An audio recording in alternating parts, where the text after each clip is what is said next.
Yesterday, the Oregon Tech Hustlin' Owls picked up a pair of 7-inning run rule victories against Corbin to tie an all-time win streak at 11 in a row. Today, Tech sends the Cascade Conference reigning Pitcher of the Year to the mound as Bronson Chappell makes his first start of 2025 as Tech takes on the Corbin Warriors. Glad you could join us this morning here from Steen Sports Park. Mike Safford reporting as Tech has won their last 11 straight. They are 20 games above the 500 mark for the first time in program history. And an opportunity today for Tech to potentially be in position to clinch no worse than the number 3 seed in the Cascade Conference tournament that comes up in 2 weeks. We'll find out about that as the day goes on. But today it's about Bronson Chappell, the hard-throwing right-hander from Harriman, Utah, making his first start after making 5 appearances out of the pen this year. For Chapp, 1-1, a 3.38 ERA, and he has 2 saves. In 13 innings, he's allowed just 5 earned runs on 8 hits, 1 walk, and 17 strikeouts. A year ago, Chappell was 9-2 with a 3 ERA and struck out a school record 86 batters. And the lineup he'll face for the Corbin Warriors today, very similar to what we saw yesterday. It'll be Chase Elliott, Drew DeMasi, and Ryan Clay, the top of the order for Ryan Harris's club.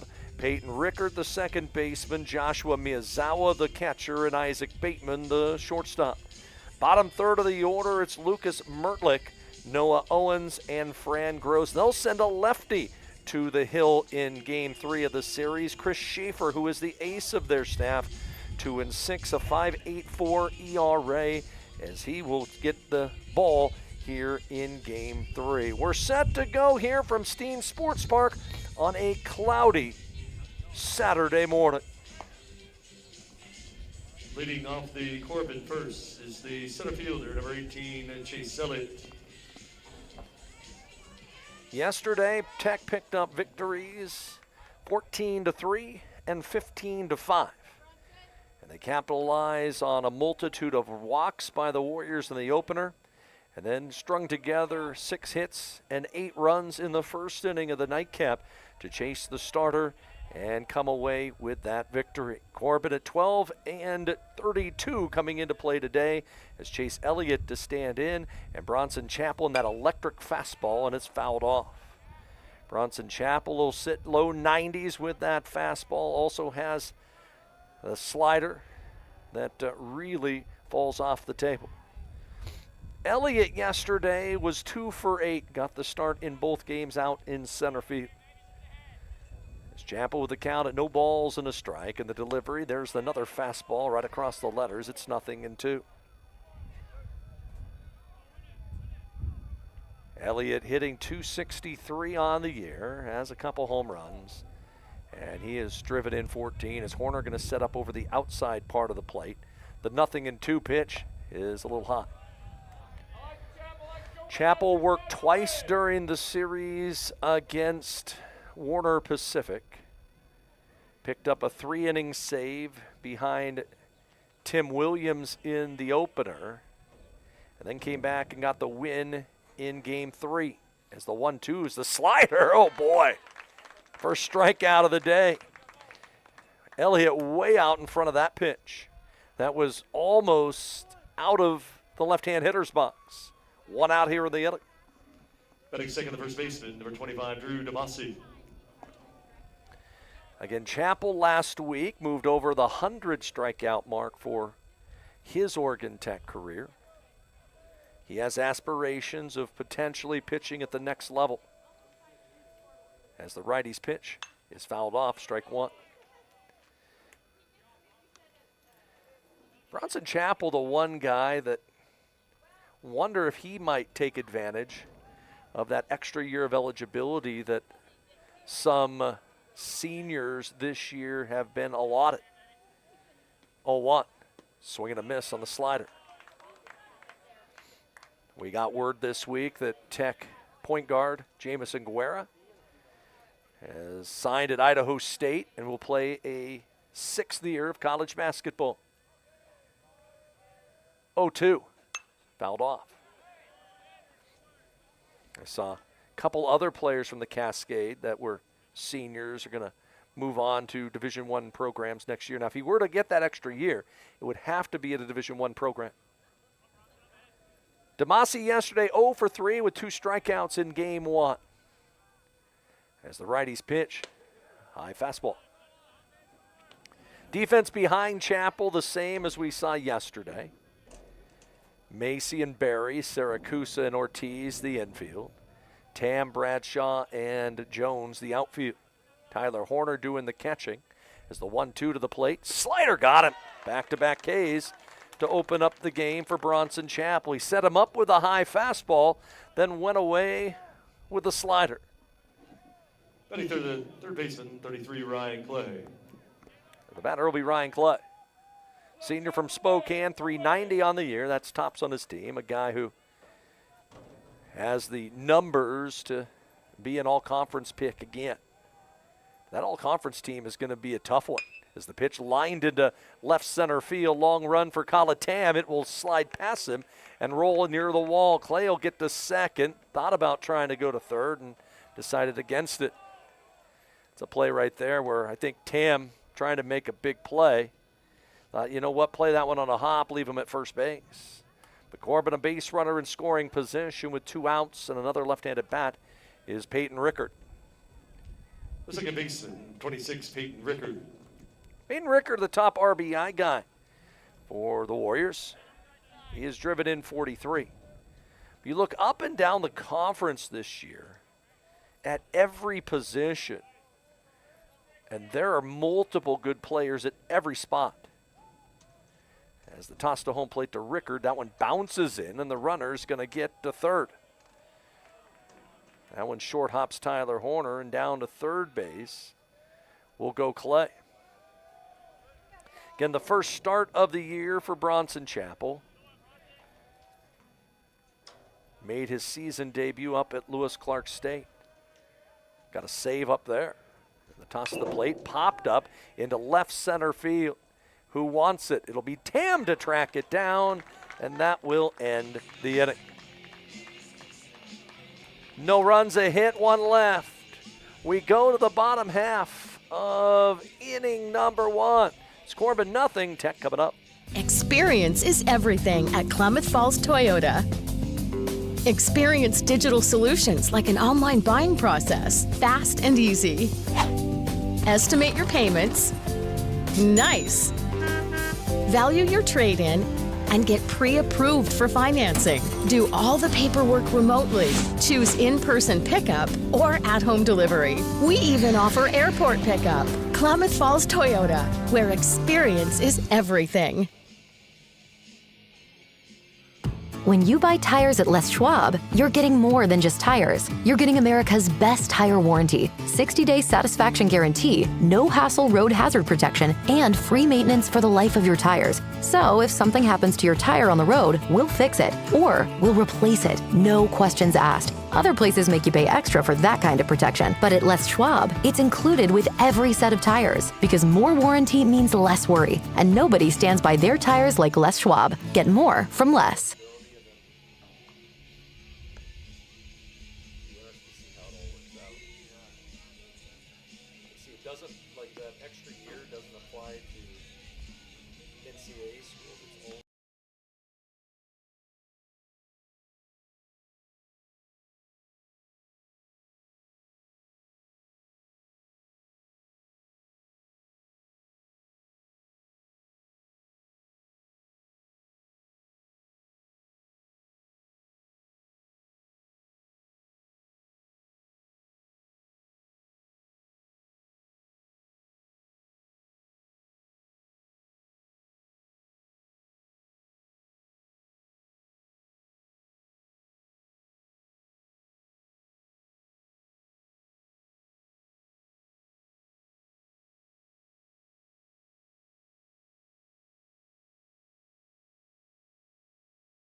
Two and 6, 5.84 ERA for the 6'5" southpaw. 53 strikeouts in 57 innings. And the pitch to Pat Barry behind him. Ball one. These two guys know each other. Grew up in the same area, same programs. I don't like seeing the ear hole shot on the very first pitch. As the fastball there for a strike. The count is 1-1. Barry yesterday was 4 for 10, and he swings and hits a base hit right back up the middle. Good start for Tech. As Pat Barry with a base knock right back where it came from. It'll bring up Tyler Horner. Batting second, the catcher, number 17, Tyler Horner. And all Tyler Horner did yesterday is reach base in all but one of his at-bats. And the pitch to the left-hand hitter, a changeup for a strike. 0-1.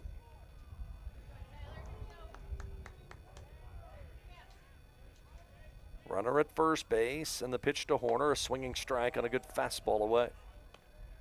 Quickly in a hole is 0-2.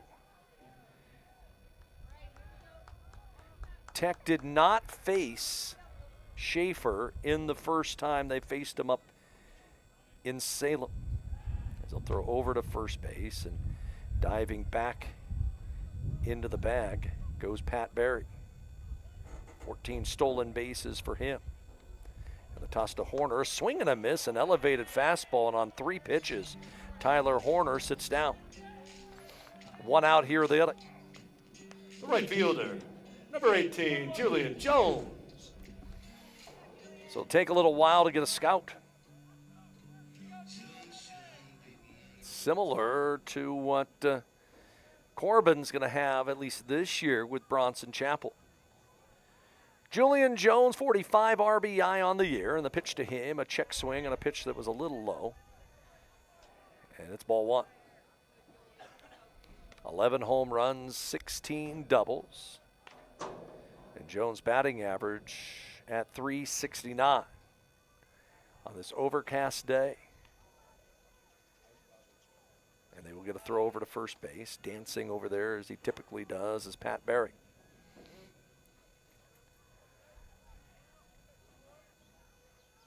Corbin outfield playing very deep. The wind blowing out to right today as the curveball is a called strike. 1-1. Corbin stranded a runner at third in the first. Tech gets the leadoff single by Barry here in their first. See if Julian Jones can move him around. As they got the runner picked off. They'll throw down to second. It ends up into left field. Barry going to try for third. The throw there on a hop.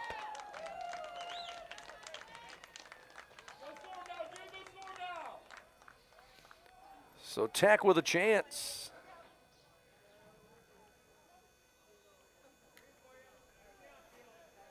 A wild throw by the first baseman, DeMasi. So runner to third. Chance here for Jones. And he takes one high.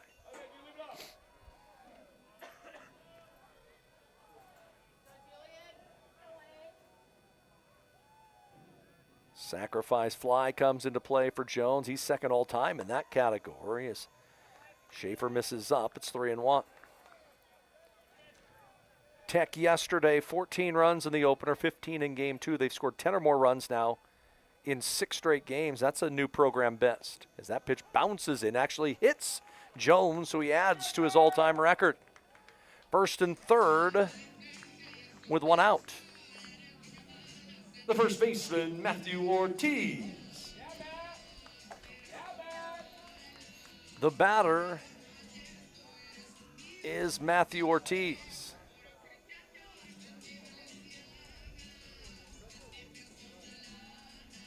We gotta make sure that Jones is okay.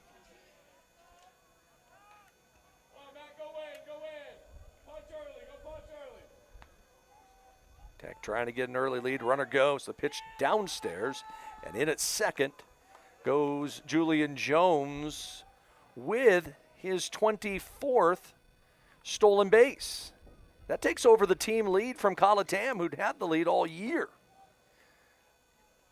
Corner infield will play in, halfway up the middle. And the pitch to Ortiz, line to right center field. Drifting back Owens, he'll make an over-the-shoulder catch, but tagging comes Pat Berry. The throwing error works, and Tech has a 1-0 lead. The all-time leader in sacrifice flies, the 25th in the career of Matthew Ortiz. The third baseman, number 25, Logan Macy. So Tech strikes first. The run unearned for now. And the pitch to Logan Macy, who had a good day yesterday, a called strike.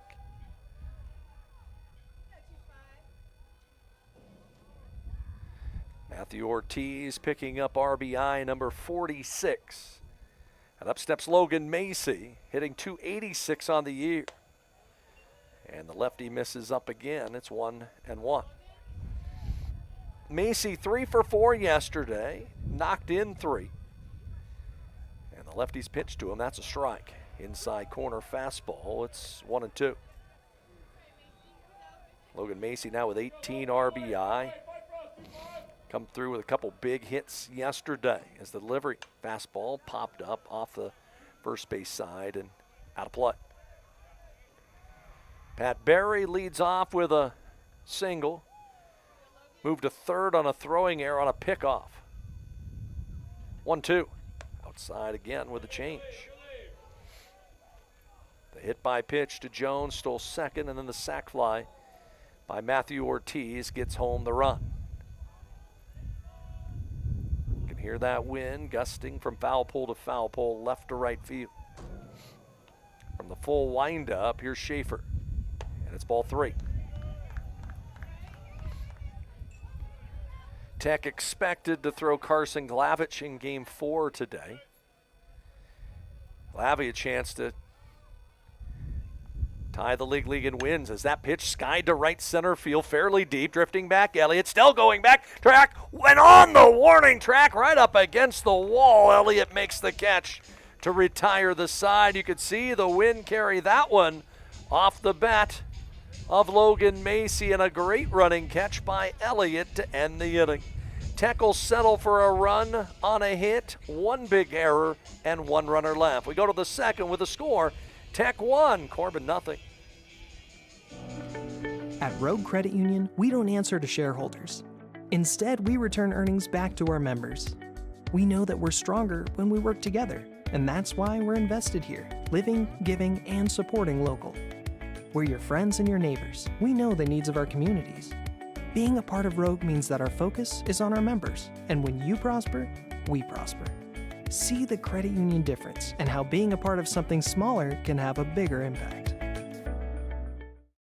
These days, you can eat about any kind of pizza in any kind of environment, and that's great. But at Abby's, our customers today want the same things our customers wanted way back in 1964.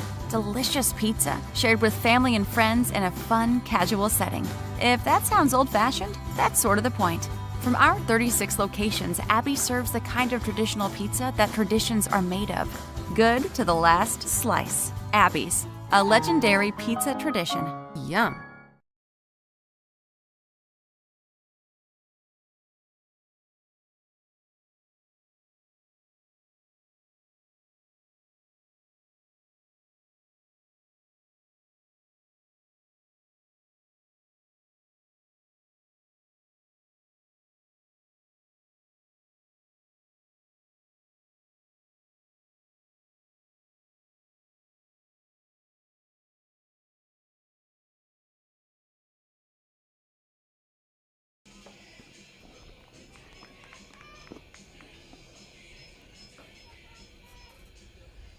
Tech with an early 1-0 lead, top of the second here on a Saturday. Late morning, haven't gotten to noontime yet. It's Miyazawa, Bateman, Mertlick due up against Chappell here. The hard-throwing right-hander from Harriman, Utah. And Chappell's first pitch, a swing and a ground ball chopped to first, an easy play for Matthew Ortiz. You love when you get a lead, and then the very first pitch of the next inning is an out. The shortstop, number 4, Isaac Bateman. So 1 pitch, 1 out, Isaac Bateman yesterday, 1 for 4 for the Warriors. Made a couple nice plays defensively, however. As Chappell's first pitch, a slider for a strike, pitching backwards to Bateman, 0-1. Chappell gave up a 2-out double to Ryan Clay in the first, but stranded him down at third. Had a couple strikeouts in that opening inning. The 0-1 to the plate, fastball threw it by him. The count is no balls and 2 strikes. Last year, Chappell had 10 strikeouts in his second start of the year. That was against Central Methodist. As a delivery, a slider fouled into the screen. That was down in Sterlington, Louisiana at the Cajun Collision. The problem is the wind was blowing out at about 40 miles an hour to dead center field in a small ballpark, and Chapp gave up 5 pop-up home runs. That ballpark was playing smaller than Bushnell's. And Tech ended up losing that game 8-7. 0-2 pitch. Slider way outside, and Chappell would not lose again until he faced Lewis Clark State in an elimination game at the Cascade Conference Tournament. That was all the way in May. He would win 9 straight decisions between those two. 1-2 pitch. Just high to Bateman. In there, he had a complete game, 1-hit shutout against Antelope Valley down in Lancaster, California, and had 2 wins against Corbin. 2-2. Fastball right there on the inside corner, and Bateman down on strikes. Second, make it 3rd strikeout for Bronson Chappell. The designated hitter, Lucas Mertlin. Tech with their entire bullpen available today. There is not one guy down there that is not available. And the question is, how long will they ride Bronson Chappell? As the pitch to Mertlick, a changeup off the outside corner for a ball. Have not seen Noah Lowe for 2 weeks now, so he's fully rested. Caleb Randolph didn't see yesterday. Cade Melzer didn't see yesterday. 1-0. That's a strike to Mertlick, who had 4 hits and 8 at-bats in yesterday's doubleheader. So Tech with multiple options down there if they need to at some point today. 1-1. Swung on and fouled away. And you think about that bullpen for the Owls. Randolph, a 1.45 ERA. Alex Rodriguez, the sinker baller, a 1.90 ERA. Low at 2.57. All of them available today and have thrown a lot of innings. 1-2 to Mertlick. Ground ball, back up the middle. Chappell can't get it. And a base hit into center field on a 2-strike swing. Mertlick just went down and got it. And the second hit surrendered, both with 2 outs off of Bronson Chappell. Right fielder, number 2, Noah Owens. And here's Noah Owens. Had a scrappy day yesterday. He was 4 for 8. Had 3 hits in the opener. And the pitch to the plate, little bleeder into the left field, base hit again. So a bloop single for Owens going the other way. And here's Fran Gross. Left fielder, Fran Gross. Corbin, a free swinging team. Gross, their fastest player. 25 stolen bases on the year, has a home run and 9 runs batted in. And the pitch to Gross, slider for a strike. He's the guy you want to get. Elliott, the leadoff batter, is on deck. Opportunity here with a tying run and scoring position for Corbin here in the second inning. And Bronson Chappell shakes off a sign now to the plate with a fastball that's just low. Real nice crowd here today. Temperature supposed to be around 60 by the time the day is done. First time we've seen clouds in a week.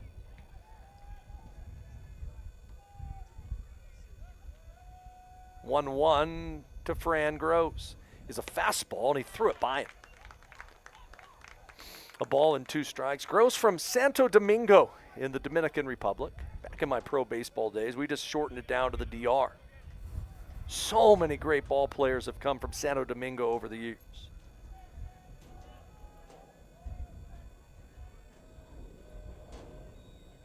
One, 2. Swung on, little dribbler. Going to be a tough play for Barry. He'll go to first, gets the out there, and the inning is over.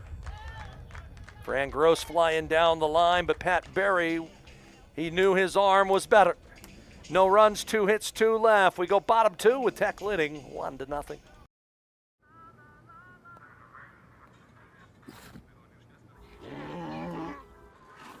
Hey, on the mountain we've got a saying. Get off your...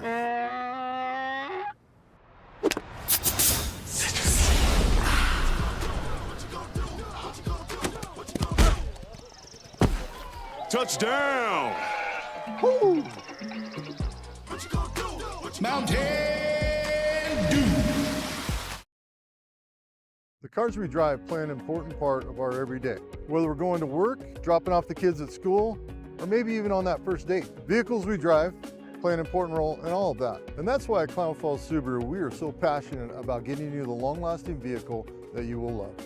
When you come to our store, you'll find that every department is dedicated to caring for our customers, which is why I can proudly send anyone here knowing that they will be treated like family. Stop by and say hi, because whether you've driven 1 mile or 1,000, when you come to Klamath Falls Subaru, you're coming home.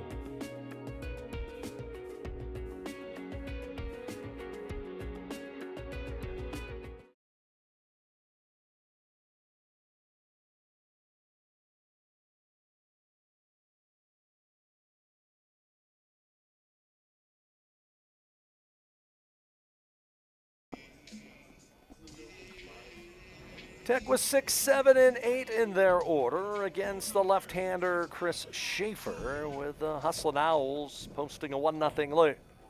Sacrifice fly from Matthew Ortiz in the opening inning, the only scoring thus far. As Schaefer's pitch to Calatam, a curveball for a strike. 0-1. Schaefer threw 20 pitches in that first inning, but was able to get the outs when he needed, including a strikeout of Tyler Horner. 0-1. Tam swings through a pitch on the outer third, and it's 0-2.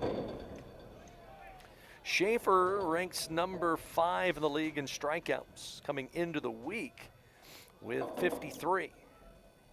As a toss to the plate, and there's strikeout number 2 of the day for him. Tam on 3 pitches sits down. The designated hitter, number 34, Keanu Mizuta. The batter, Keanu Mizuta, will hit from the right side.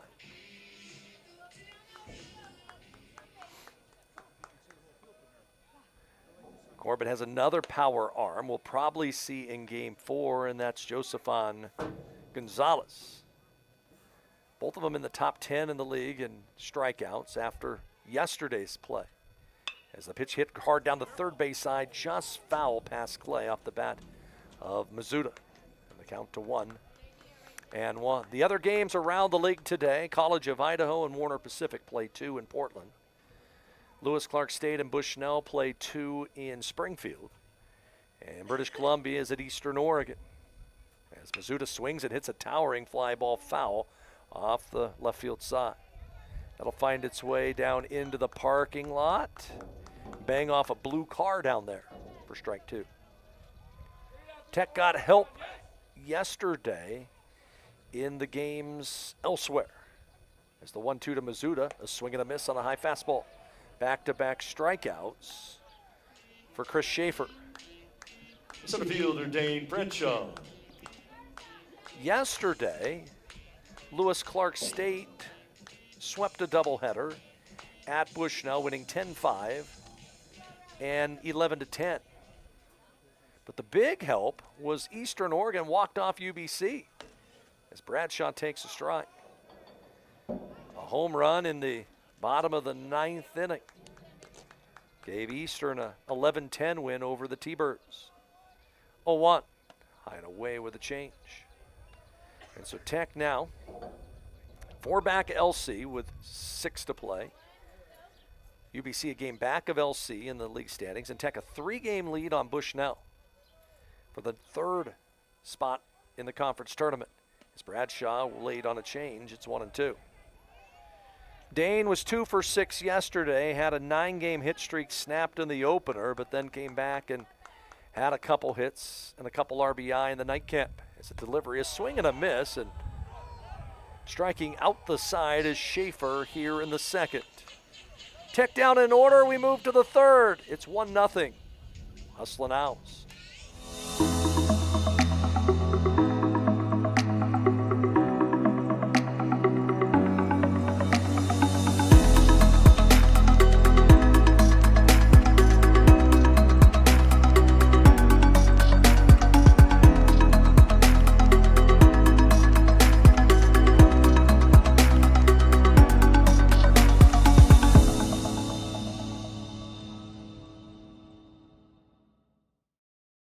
The comfort of home has never been more important, which is why we're committed to delivering affordable, reliable power.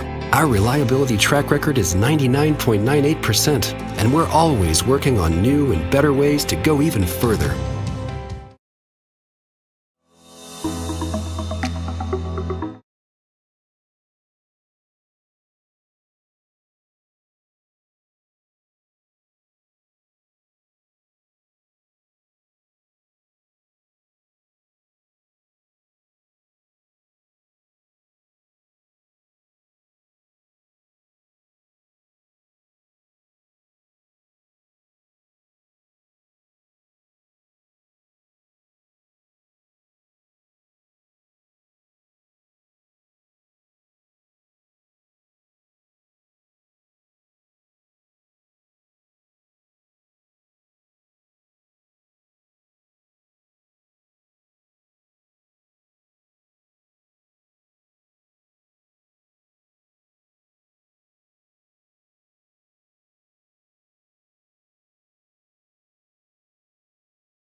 One nothing Tech, top of inning number 3, and the top of the order for Corbin. 2nd time through against Bronson Chapel. And the right-hander's pitch to Elliott, a slider for a strike.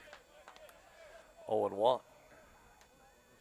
Both pitchers throwing well early on. Schaefer 4 strikeouts through 2. Chapel 3 strikeouts through 2. Elliott was a strikeout victim his first time up, as the slider this time tails off the corner, and it's 1-1. Again, next weekend, Friday, Saturday doubleheaders here against Bushnell to round out the regular season. They will be big regardless of how the weekend plays out, as that one a little low and in. If there truly was a rival the way the last couple seasons have gone for Tech, Bushnell kind of seems to be that team. Also the closest team to Oregon Tech distance-wise. 2-1. Check swing on a pitch that misses in, ball 3. Now, I take that back. I think Simpson would be closer, but they're not in the league. 3 balls and a strike to the right-hand batter.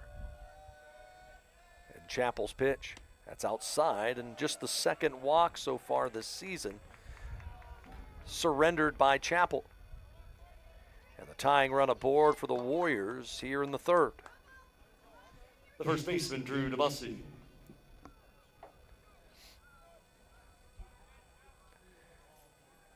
Drew DeMasi struck out his first time up. Big right-hand hitter. He will not be cheated at the plate. We saw that yesterday. Watching him during early BP, and knew one thing: as they throw to first again, they nearly pick off Elliott.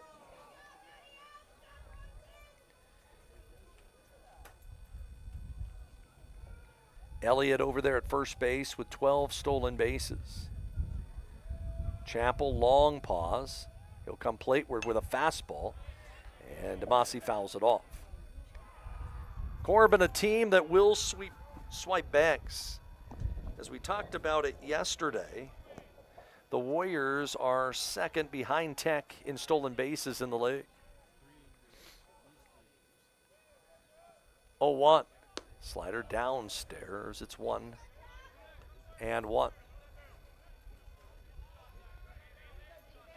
Tech outfield plays straight away for Demasi. Healthy lead at first by Elliott. The slide step and pitch. Swing and a miss on a fastball. Chap working away to Demasi, who transferred in from Stone Mountain, Georgia. Went to Bruton Parker College down there. The delivery, runner goes, swung on, fly ball down the line in right, in foul territory. That ball is out of play. Run and hit put on this time by the Warriors. Ryan Clay, who doubled his first time up, is next. Corbin has out hit Tech 3-1 early on.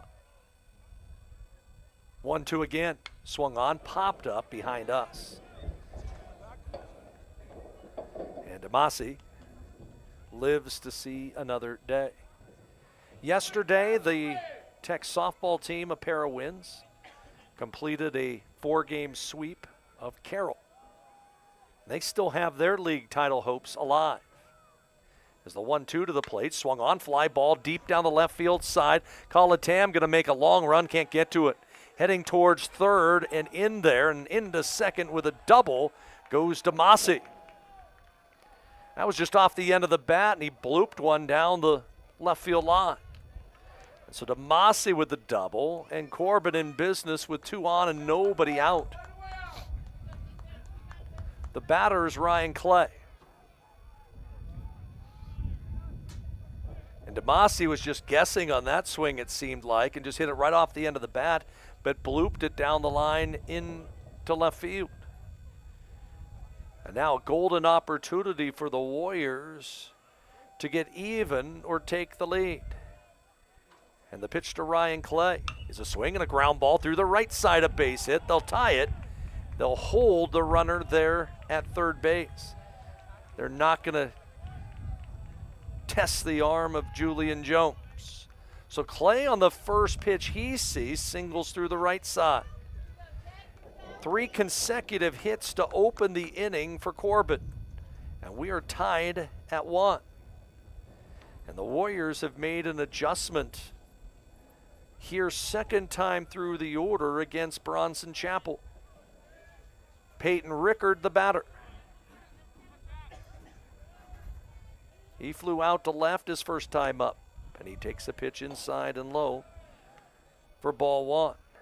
A walk, a double, and a single for the first 3 batters. Clay, a definite threat to go over there at first base.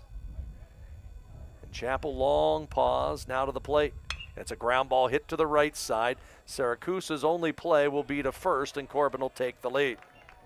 RBI ground out by Rickert will pick up Demasi from third, and it's 2-1 in favor of the Warriors. The catcher, Joshua Miyazawa. That was a good piece of hitting by Rickert. Just took what the defense was giving him and just chopped one to the right side. Miyazawa, left-hand batter. And the pitch a little low for ball 1.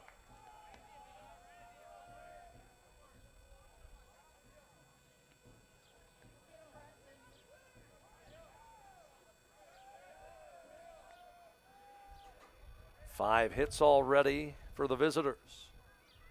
As Chapel delivers. Swing and a ground ball hit to the right side.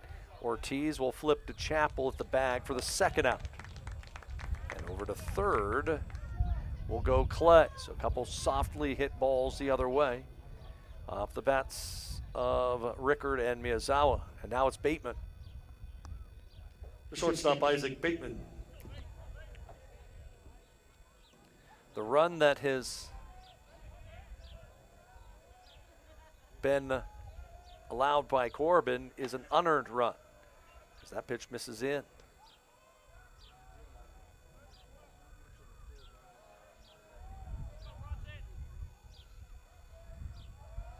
One ball, no strikes to the shortstop. And Chappell's pitch, a good fastball. Ball and a strike, the count. Outfield's come in a few paces. Guarding the line at third is Macy. 1-1. 1-2. Elevated fastball above the letters.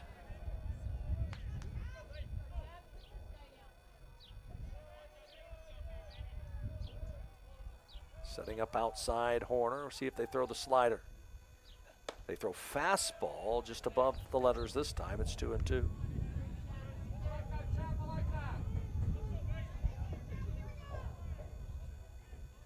Outfield shifts quickly a little bit to right center. It's a 2-2 from Chappell. Swung on and fouled away. Chappell to 50 pitches now in his outings.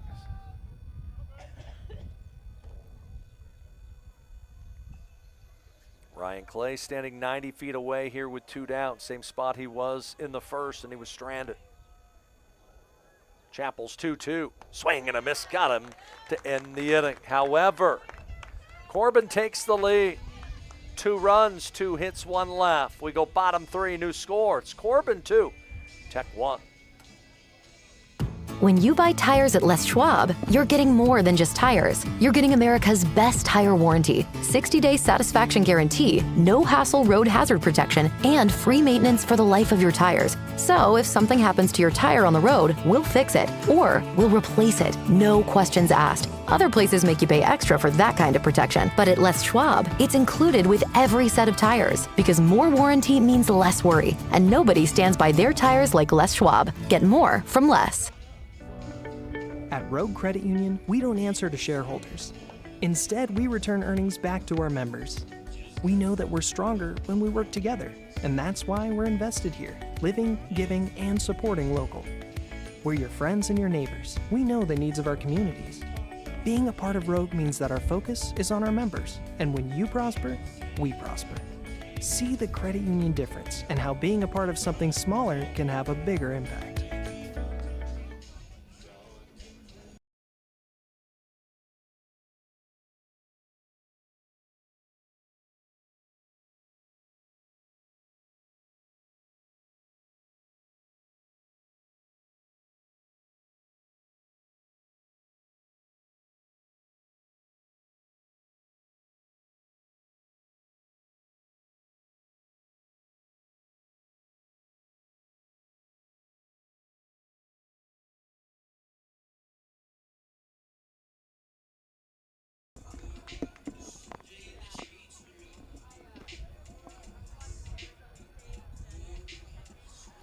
Tech to have Syracuse in the top of the order here against Chris Schaefer, who struck out the side in the second and now works with a lead.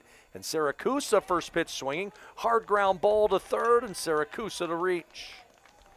Hard ground ball to the left side of the infield. Clay going to his left.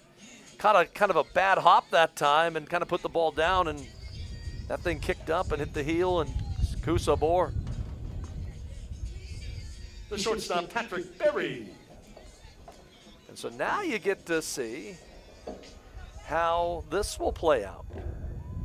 Berry, guy who can handle the bat. Drag bunt, definitely a possibility with Berry. And with the good pickoff move that Schaefer has, we'll see how close Syracuse stays. Pitch, Berry shows the bunt. It is a drag bunt up the first base side. Berry going to try to reach the bag. The tag is made, and they get the out. But the sacrifice works.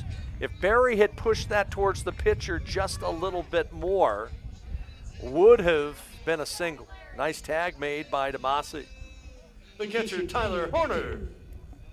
The Owls now have the tying run in scoring position. Horner struck out on 3 pitches his first time up. And now with a lefty out there, See how they play it as the pitch downstairs for ball one. With a left-hander, the runner's completely behind his back. Righty can kind of look over towards and see that runner at second, but like right now, Siracusa completely behind the back, so you can get a free run if need be as Horner takes a strike. But the one thing that Schaefer's doing, working quickly, he's not setting at all. Comes set and goes. And so not giving that runner at second base any chance to get any sort of timing to be able to try to get an extra 90. Ball and a strike to Horner. The pitch to him nearly hit him. Count to 2 balls and a strike. Julian Jones, who was hit by a pitch his first time up, waits next. Tech trailing 2-1. They've been out hit 5-2. Schaefer to home plate. That's upstairs. 3 balls and a strike. With first base open, we'll see how Corbin wants to play it.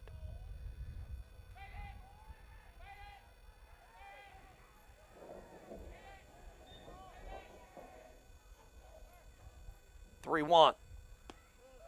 That's low for ball 4. So Horner extends that reaching base streak now to 52. He'll be lifted for Mike O'Daniel. And Tech with good speed on the base pass. And Julian Jones, the scheduled hitter.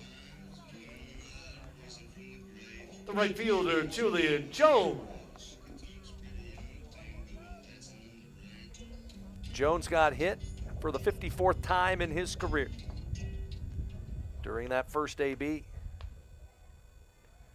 Tying run at second in the form of Siracusa. Go-ahead run at first in the form of Mike O'Daniel. Wearing that oven mitt on his left hand that is covering that cast that he has there. Not sure why the delay, but plate umpire asked for time to be stopped. Looks like a light rain coming down as Jones hits a slow roller towards short. They'll flip to second. They get one there. The throw to first is offline. First and third for Tech for Matt Ortiz.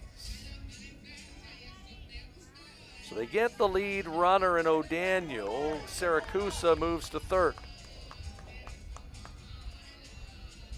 First baseman, Matt Ortiz. And now you're going to think that Jones is going to go. It's a little light rain coming down here at the ballpark. I don't think that was in the forecast that I saw.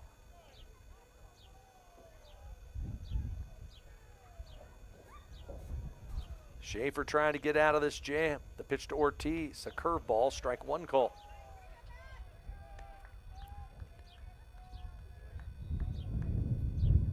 Logan Macy, who hit a ball to the wall in right center his first time up, is on deck. And they'll throw over to first, thinking that Jones might be going. My guess is he will be at some point. And he'll draw another throw over.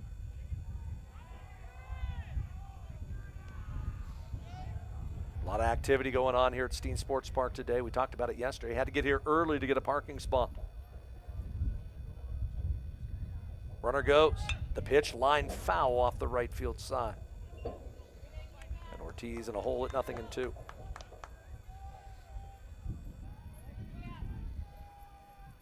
Siracusa lit off with an infield single. Bunt to second. Moved to third on a ground out. The delivery to Ortiz, swung on again, fouls it away. Everything thrown by Schaefer working the outer third. Going fastball, changeup away. He'll mix in a slider every now and then. The outfield for Corbin also shading Ortiz around to right. Nodding through a couple signs is Schaefer. And the pitch, Ortiz again fouls it off. That one lands just below us. Nearly had a ball during BP get up here to the booth. was a catcher's pop up, hit the concourse level and bounced right up and landed right in front of the window. Another throw to first base again. Trying to keep Jones near the bag. Jones going to look to steal a bag, but more trying to get a throw down and maybe get Siracusa home. Now they got the runner picked off. Jones going to get caught in. They'll throw back to third base. Now Siracusa caught in a run down. They'll throw to the catcher, Miyazawa. He'll run him back to third. They'll flip there, and the tag is made. The inning is over. Tech runs themselves out of the inning here in inning number 3. No runs, a hit, 1 laugh. We're going to the 4th. It is a 2-1 Corbin Warrior lead. These days, you can eat about any kind of pizza in any kind of environment, and that's great. But at Abby's, our customers today want the same things our customers wanted way back in 1964. Delicious pizza, shared with family and friends in a fun, casual setting. If that sounds old-fashioned, that's sort of the point. From our 36 locations, Abby serves the kind of traditional pizza that traditions are made of. Good to the last slice. Abby's, a legendary pizza tradition. Yum. Papa Murphy's new cheesy stuffed crust pizza. Made fresh by us, baked fresh by you. Starting at $13.99, it's the hottest, meltiest stuffed crust pizza you'll ever have. Because it goes straight from our kitchen to yours. For fresh out of your oven, piping hot, cheesy goodness. It's what stuffed crust pizza should be.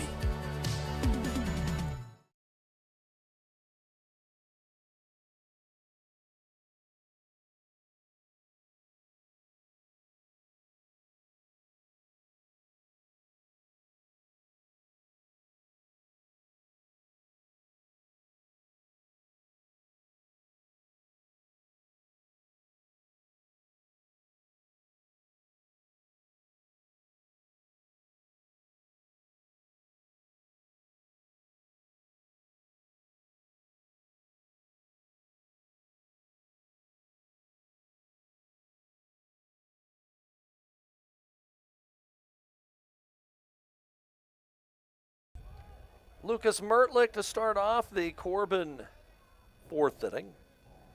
Warriors have a 2-1 lead over Bronson Chapel. And the Hustlin' Owls. And the right-hander's first pitch. And it misses outside for a ball.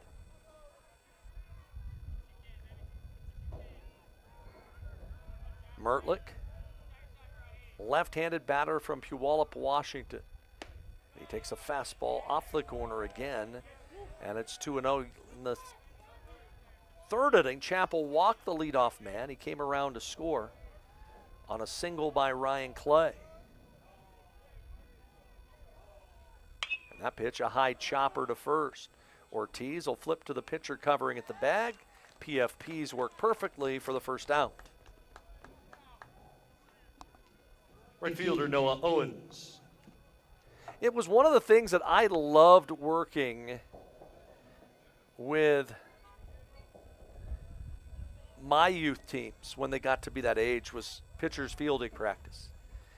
And just seeing at first how difficult it was for them. And as they grew older, how easy it was for them.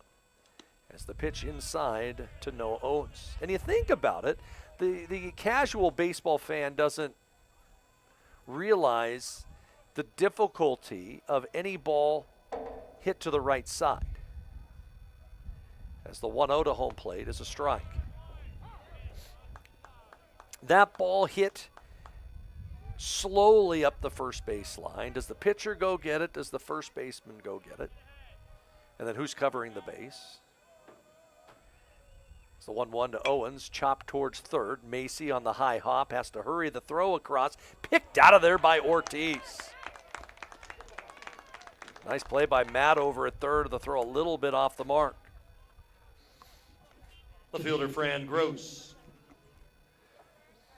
But how far does the first baseman range to go get a ball? How does he and the second baseman communicate to figure out who is going to get a ball and who's covering first?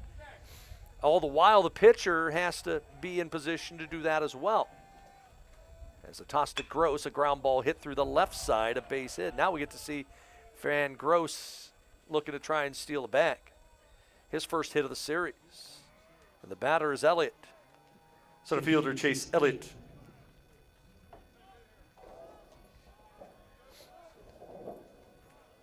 And you think about the pitchers as well in that situation, because not only are they having to think about covering first base, but where did they back up on certain plays as well? Elliott has struck out and he's walked. And Chappell's pitch is a line shot right at Pat Barry to end the inning. First pitch swinging, Elliott lines out, the side retired. No runs, a hit, and a man left. Go, Corbin still leading 2-1.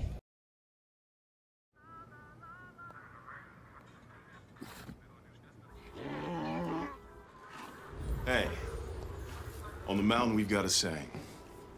Get off your...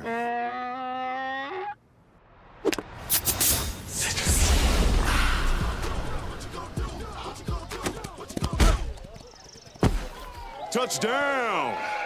Woo! Mountain Dew! Said I'm all about it. Yeah, I'm all about it. Said I'm all about it. Yeah, yeah, yeah, yeah, yeah, yeah. Said I'm all about it. Yeah, I'm all about it. Said I'm all about it. Yeah, yeah, yeah, yeah, yeah, yeah, yeah.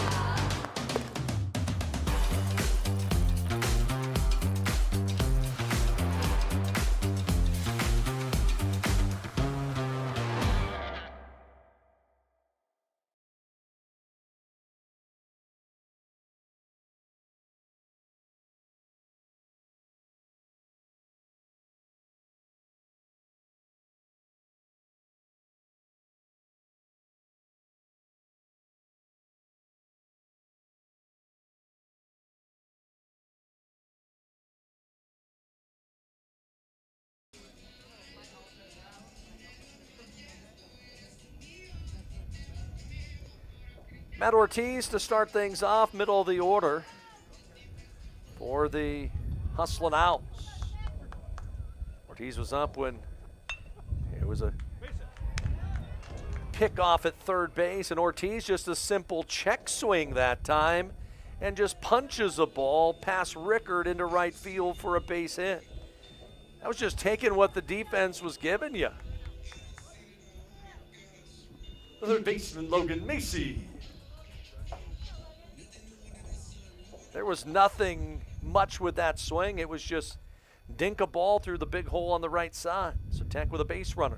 And Logan Macy takes a pitch downstairs for a ball.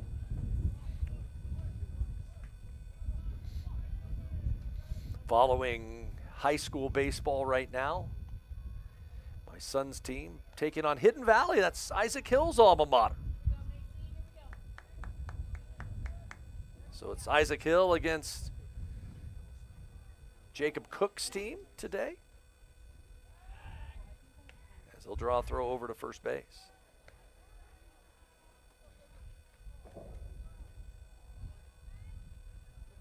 Macy flew out to the wall in right center his first time up. Schaefer has made a lot of pickoff moves over to first base today.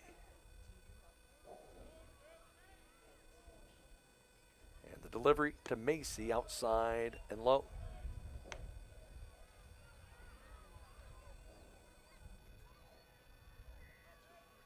Logan Macy on the season, 6 doubles, a triple, 18 runs batted in. And he's got to count his way at 2-0. And he swings and it's a line drive into left, a base hit. Tech with 2 on and nobody out for Colatam. And you would think potentially a spot for Kala to bunt. The left fielder, Kala Tam. But this is the spot in the order in which Schaefer dominated.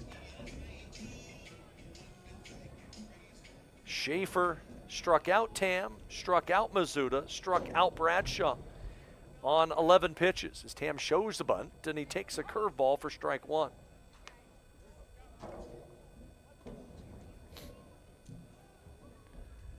Whatever that little brief light shower, looks like it's passed. See actually a little bit of blue sky out to the west.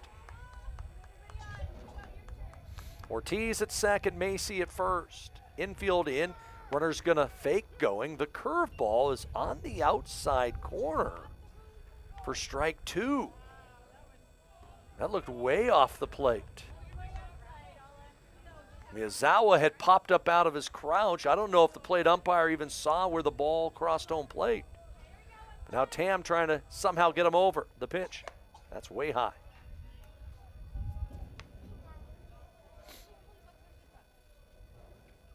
Clay, the third baseman, 2 paces off the third base line. Damasi, the first baseman, still playing on the cut of the grass. Big hole on the right side if Tam can find it. Outfield still playing deep, and the pitch to Kala. Swung on, popped up off the first base side, and foul.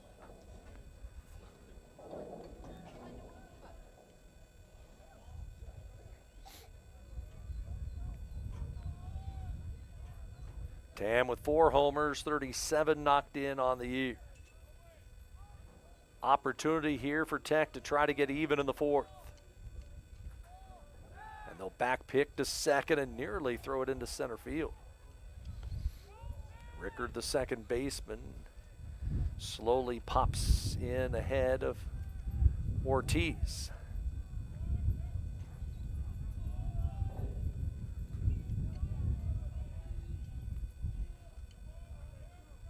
Tam sets, and the pitch is a fly ball, shallow right. I don't know if it's deep enough. The ball will be caught. Ortiz will fake going.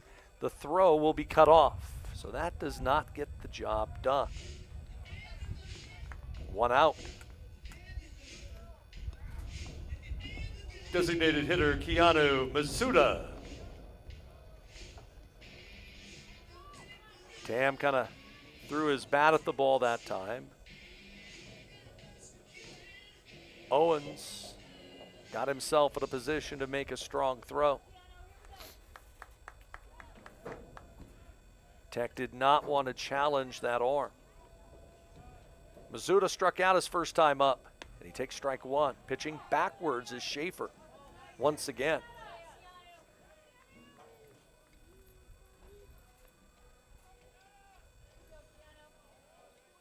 Mizuta 10 doubles on the year. Runner's going to go this time. Pitch low, and it's dropped by the catcher. Miyazawa unable to hang on to it.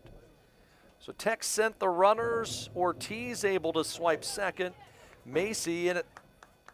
Said Ortiz swipes third. Macy in at second. And now if Mizuta can just get a ball to a middle infielder, get a deep fly ball, Tech can get back even. From the full windup, the 1-1. That's a strike. No, it's not. It's high. That looked better than the pitch that was called a strike to call a damn. Schaefer kind of shaking his head. First base open with 1 out. And the 2-1 to Keanu Mizuta is a swing and a line drive base hit. That's down the left field line. It's going to roll all the way to the wall. Tech's going to take the lead. Mizuta will be at second. He's going to try for 3. The throw into third base on a hop. Mizuta is safe at third with a through-run triple. 3-2, Hustling Owls.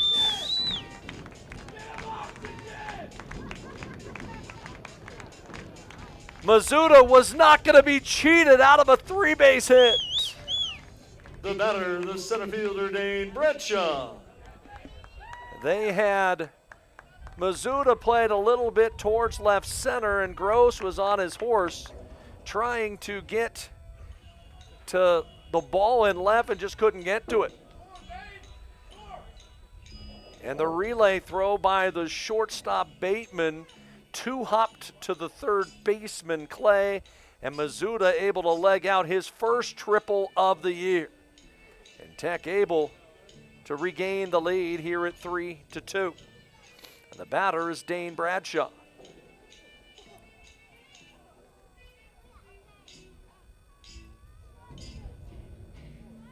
So after a talk at the mound by Miyazawa,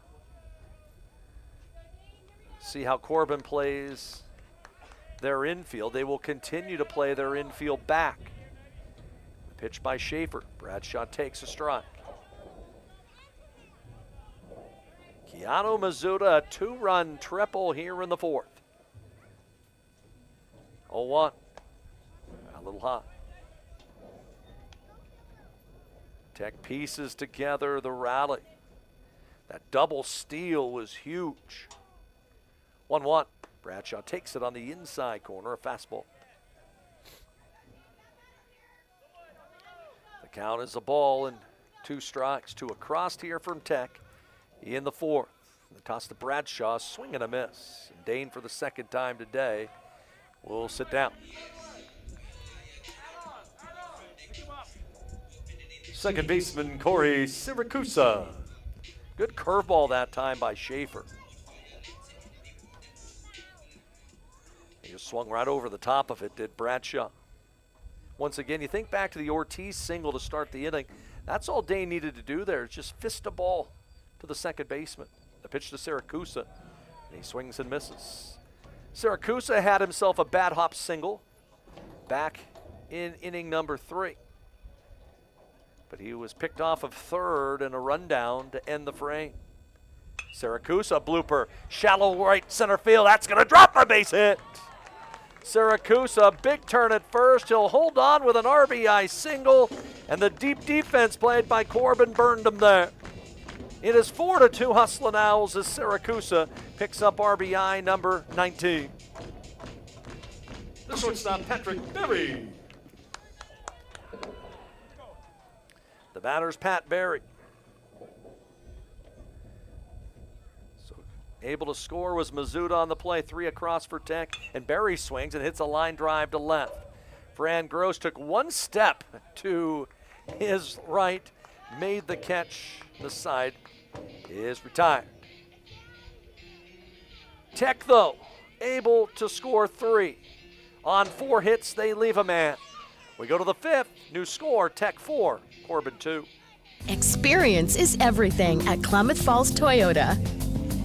Experience digital solutions like an online buying process, fast and easy. Estimate your payments. Nice. Value your trade-in and get pre-approved for financing. Do all the paperwork remotely. Choose in-person pickup or at-home delivery. We even offer airport pickup. Klamath Falls Toyota, where experience is everything.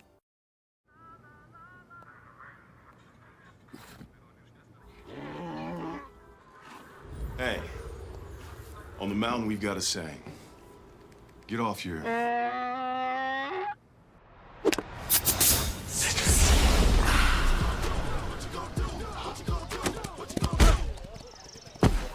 Touchdown!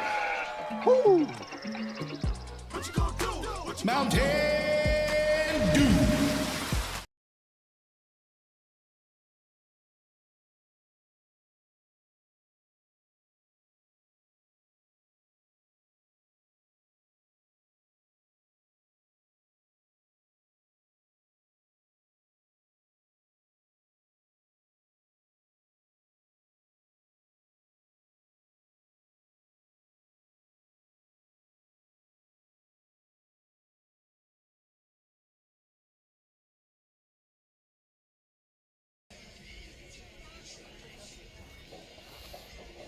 A 3-run 4th inning has given Oregon Tech the lead back at 4-2. 2, 3, and 4 sent to face Bronson Chapel after the long half inning. It'll be Drew DeMasi to start things off. And Bronson Chapel works from the stretch with nobody on. The pitch to DeMasi's a hearty ground ball in behind second. Backhanded stop by Siracusa, and he makes the play for the out. That ball might have hit the glove of Chapel as it was coming off the side of the hill. Either that or it caught the dirt on the side of the pitcher's mound. Either way, 1 pitch out. The third baseman, Ryan Clay. So a first out here in inning number 5. Ryan Clay has had a 2-hit day. And the pitch to him, a inside corner fastball just low for ball 1. Clay doubled, was stranded at third in the first, singled home a run in the 2-run third for the Warriors. 1-0. Change up off the corner, and it's 2 balls and no strikes. Clay, the senior, Central Valley product in Spokane. And the 2-0, a fastball a little high. Well, actually a called strike, late call for a strike. It's 2-1. One of the guys I coached with this fall in football, Central Valley guy. 2-1, breaking ball popped up in behind the plate. Horner, mask off, waiting for it, and has it for the second out. Rick Jampetri, longtime player coach there at Central Valley. His dad, a legend at CV up there in the Spokane area. Second baseman Peyton Rickard. So bring up Peyton Rickard. We've got scores in the other games around the league today. We'll get you caught up on those after the pitch, which is a strike. College of Idaho, Warner Pacific, they're all square at 2 apiece in the 5th in Portland. Bushnell, Lewis Clark State, a 1-1 tie in the 5th. That's in Springfield. And Eastern an early 4-0 lead. I should say UBC an early 4-0 lead at Eastern Oregon. The count to 1-1. To the left-handed bat of Peyton Rickard, who had himself an RBI ground out his last time up. 1-1. Foul tipped in the box. Big lockdown inning right here for Bronson Chapel, working with the lead again. Tech had a 1-0 lead in the first. Corbin came back, got 2 in the third. Chapel has thrown 66 pitches. Number 67 misses off the outside corner.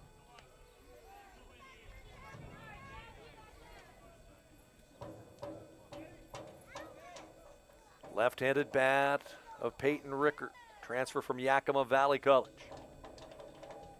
And the toss to him is fouled off.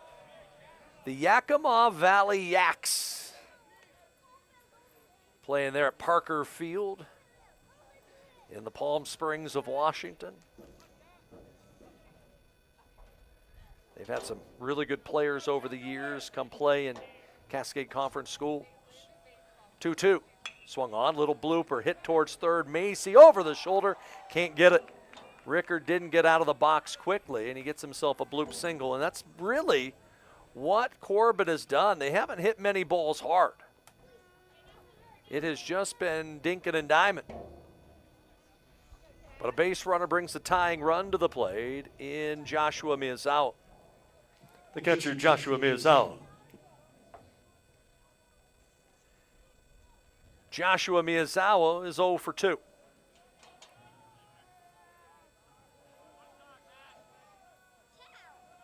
And a long pause by Chapel in the plate, pitch to the plate.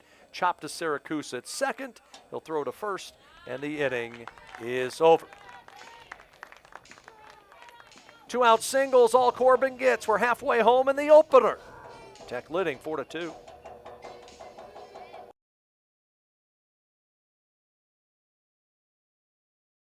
The cars we drive play an important part of our everyday. Whether we're going to work, dropping off the kids at school, or maybe even on that first date. Vehicles we drive play an important role in all of that. And that's why at Klamath Falls Subaru, we are so passionate about getting you the long-lasting vehicle that you will love. When you come to our store, you'll find that every department is dedicated to caring for our customers, which is why I can proudly send anyone here knowing that they will be treated like family. Stop by and say hi, because whether you've driven 1 mile or 1,000, when you come to Klamath Falls Subaru, you're coming home.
Tech trying to add on to a 4-2 lead, bottom half of inning number 5 here from Steen Sports Park on a Saturday afternoon. Tyler Horner takes a first pitch breaking ball for a strike. The count to 0-1. Horner struck out, he has walked thus far this afternoon as he swings through a good slider by Schaefer for strike 2. Schaefer's pitched well today as Horner fouls this one off, but he is trailing by a score of 4-2 for Schaefer today through 4 innings. He's allowed 4 runs, 3 earned, 6 hits, a walk, and 5 strikeouts as that pitch way off the outside corner. Will be Horner, Jones, and Ortiz in the inning for Tech. 1-2. Horner hits foul. Watch out in the Tech dugout. Horner 40 home runs in his career. Only Chuck Updegrave of Lewis Clark State in conference history has hit more. As Horner waves at a pitch out of the zone for strike 3. Horner down on strikes. 6 strikeout for Schaefer. Right fielder Julian Jones. And up steps Julian Jones. Jones today has been hit by a pitch. And he has also reached on a fielder's choice. And he takes a breaking ball off the outside corner for ball 1.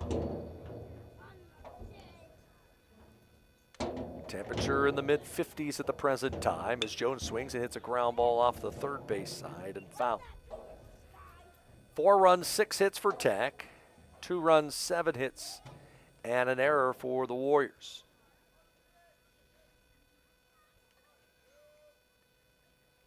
One pitch. Change up, a good one. Right at the knees on the black.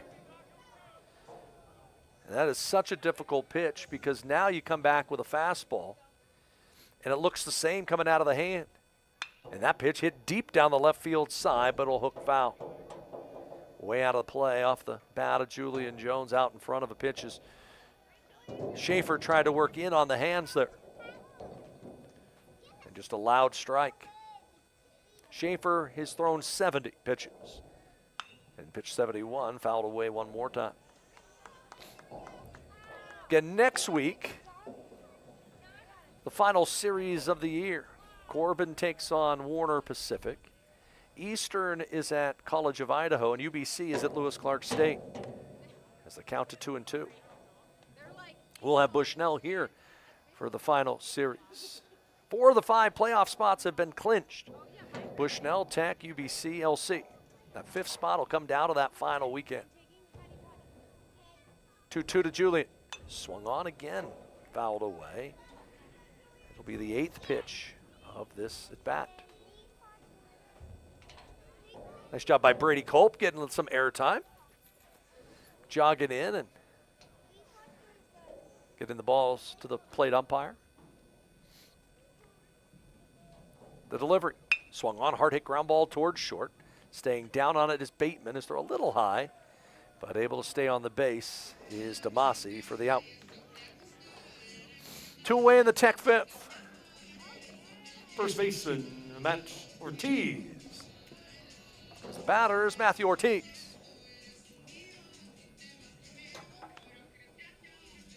Matt today has had a productive afternoon as he shows bunt and takes a strike. Had a sacrifice fly in the first. Hit an excuse me single last inning and came around to score. The toss to Ortiz, a ground ball right at second. Right there to make the play Rickard, and the easiest inning that one Chris Schaefer has had today. Nothing doing for Tech in the 5th. We'll move to the 6th. Tech leading 4-2. At Rogue Credit Union, we don't answer to shareholders. Instead, we return earnings back to our members. We know that we're stronger when we work together, and that's why we're invested here, living, giving, and supporting local. We're your friends and your neighbors. We know the needs of our communities. Being a part of Rogue means that our focus is on our members, and when you prosper, we prosper. See the credit union difference and how being a part of something smaller can have a bigger impact. These days, you can eat about any kind of pizza in any kind of environment, and that's great. But at Abby's, our customers today want the same things our customers wanted way back in 1964. Delicious pizza, shared with family and friends in a fun, casual setting. If that sounds old-fashioned, that's sort of the point. From our 36 locations, Abby serves the kind of traditional pizza that traditions are made of. Good to the last slice. Abby's, a legendary pizza tradition. Yum.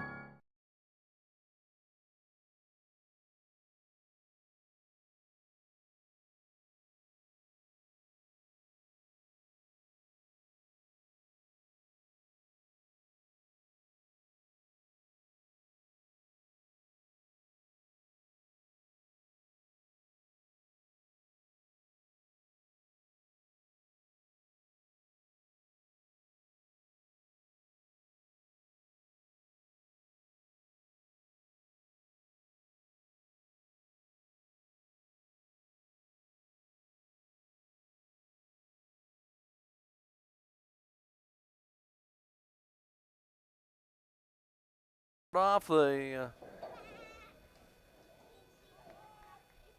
sixth inning for Corbin, with Tech leading by a score of 4-2, and the delivery to the plate, a big breaking ball for a strike, and the count is 0-1. Glad you could join us here from Steen Sports Park on a Saturday afternoon. As the pitch to Bateman downstairs from Bronson Chapel, working into the sixth.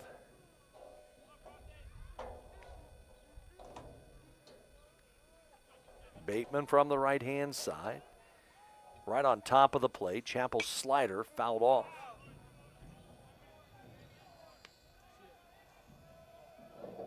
Bateman from the same hometown as Chapel. So I'm guessing they played against each other during their days growing up. As Chap's pitch, slider outside and high. Bateman, a junior, ended up playing at Treasure Valley Community College in Ontario.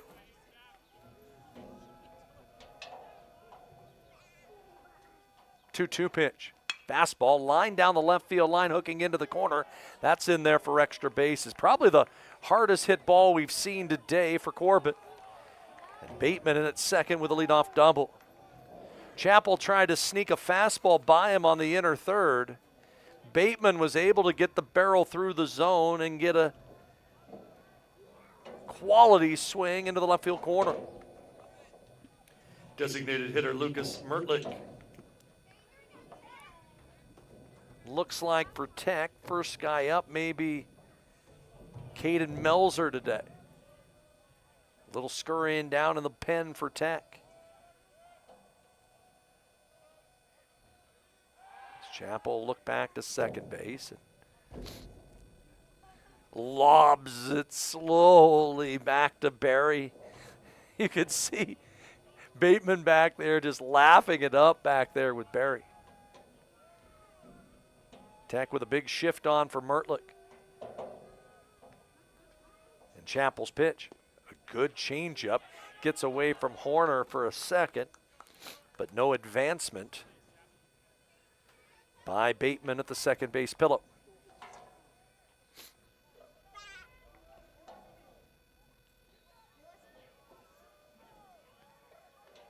Nothing in one, the count to the left-hand hitter. Chapel's pitch, changeup hit hard to first. Ortiz stays down on it, makes the play. It'll advance the runner to third with one out. And the right fielder Noah Owens, a scheduled hitter. Right fielder Noah Owens. Now with the way that Corbin likes to manufacture things, a bunt in this situation, I wouldn't put it past him. Owens has had a good series. 1 for 2 today. Tech will give up a run for an out. And the pitch to Owens on the outside edge for a strike.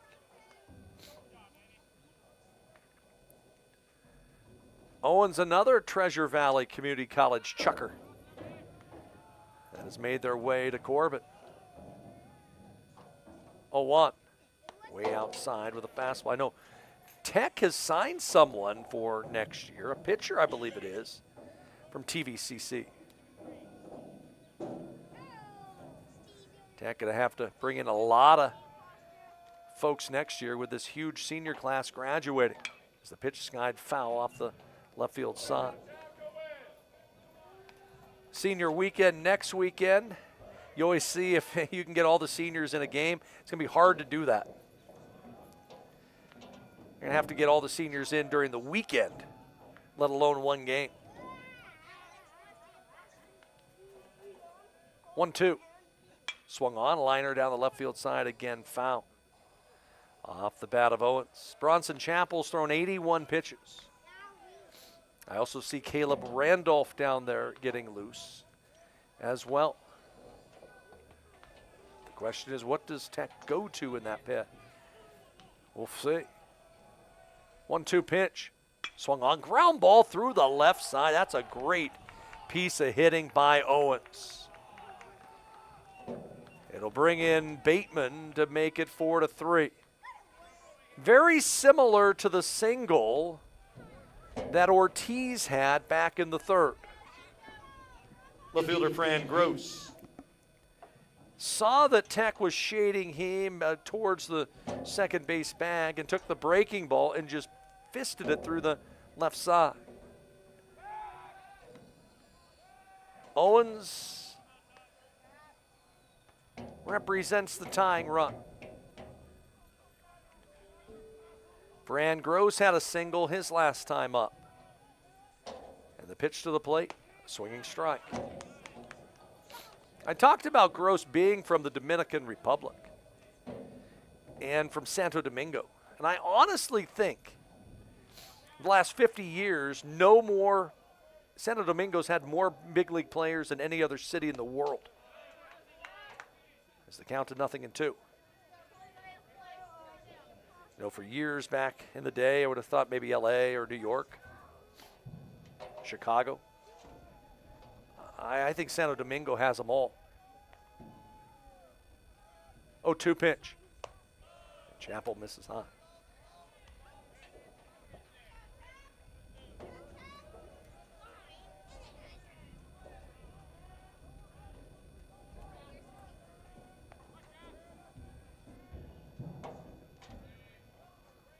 One, two. Check swing and a pitch off the corner.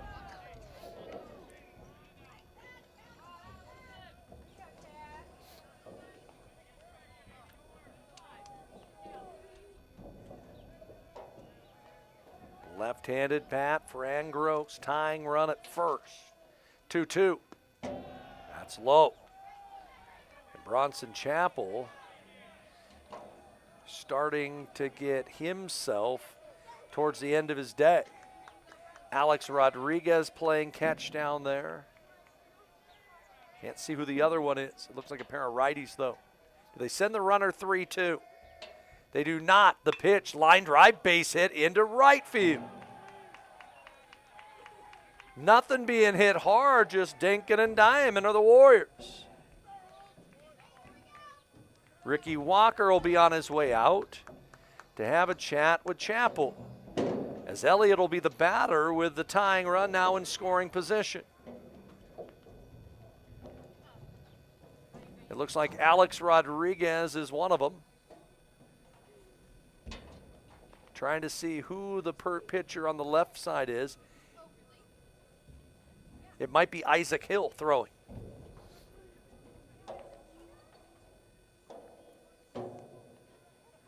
So Ricky Walker going to have a long talk out there with Champ, needing a double play ball to try to get out of this threat. Corbin within a run again at 4-3. They're top of 6 in Portland. College of Idaho, Warner Pacific are tied at 2. The center fielder, Chase Elliott. Bushnell has taken the lead on a Jordan Wilson double. They lead Lewis Clark State 2-1 in the 7th. And Eastern Oregon, a 9-0 lead in the second at Eastern Oregon. Chappell to home plate, and his fastball's a strike. Elliott 0 for 2 with a walk and a run scored. Good speed on the base paths if a ball gets to the gap.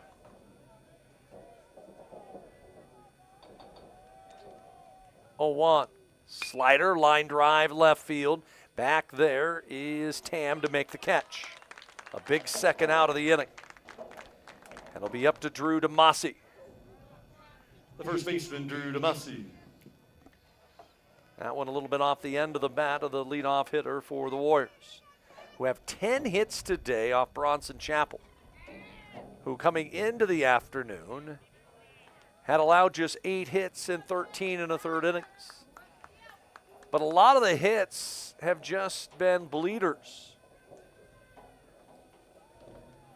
DeMasi had a bloop double his last time up. He has also struck out.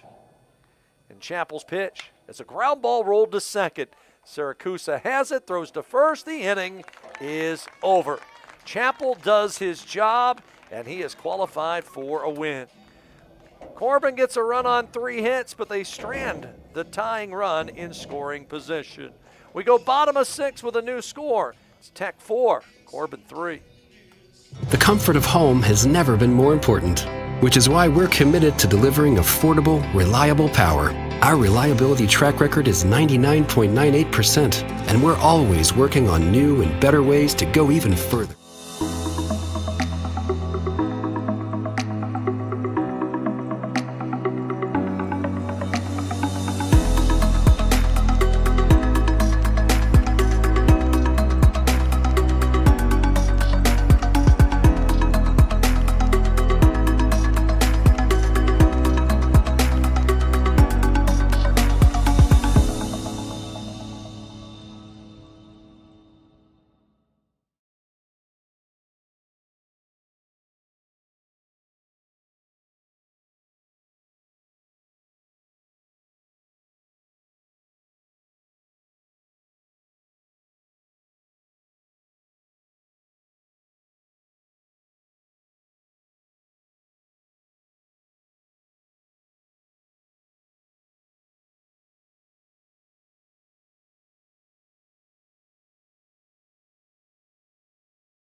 Chris Schaefer will work into the 6th inning today. He has thrown 76 pitches.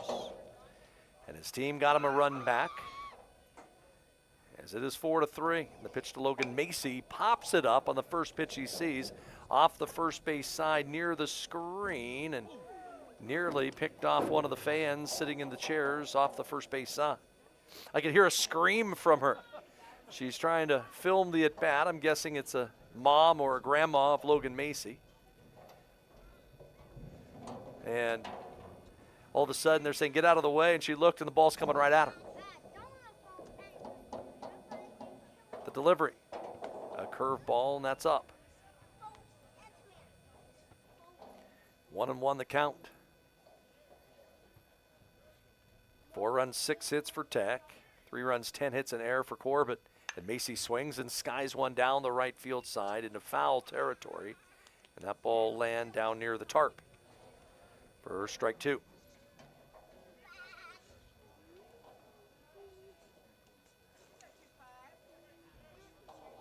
First of 2 here today to close out the 3rd of 4 consecutive weekends at home to end the regular season. 1-2.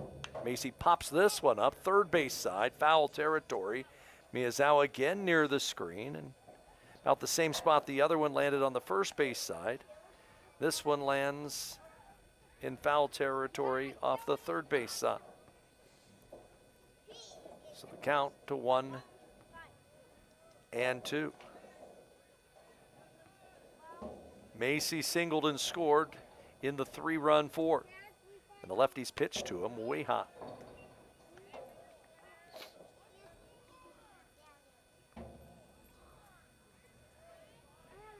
We'll try 2-2. Check swing. Did he go? They say, The count will go full. Schaefer's done a good job throwing strikes. He's walked just one. He has hit a batter. Unlike we saw yesterday with the command problems of the Warrior staff. 3-2 to Macy. That's low for ball 4. Nice job by Logan Macy to work a leadoff walk. Left fielder Tam. And we'll see if Tam can figure out one Chris Schaefer. Tam is 0 for 2 today with a strikeout. And the pitch to Tam, a hard hit ground ball foul off the third base side. Strike 1. This is not the only Oregon Tech event going on right now. We've got the OIT Invitational over at Mole Stadium. It's been going on since about 10:30 with field events. Track events just started. As they'll throw over to first and keep the runner there. See if I can pull up the live timing from there. Our good buddy Tellen Tygeson over there running the live timing today. One of our engineers that helps handle our broadcasts on the year. As Tam swings and misses on a fastball. He's in the hole at 0-2. See Aurora Parsons for Tech gets second in the disc. Good effort for her. Tate Wyman wins the long jump as Tam swings and hits a fly ball off the end of the bat down the right field line, hooking into the corner, and it is just foul. PR for Tate Wyman at 660 in the long jump. Good effort for him.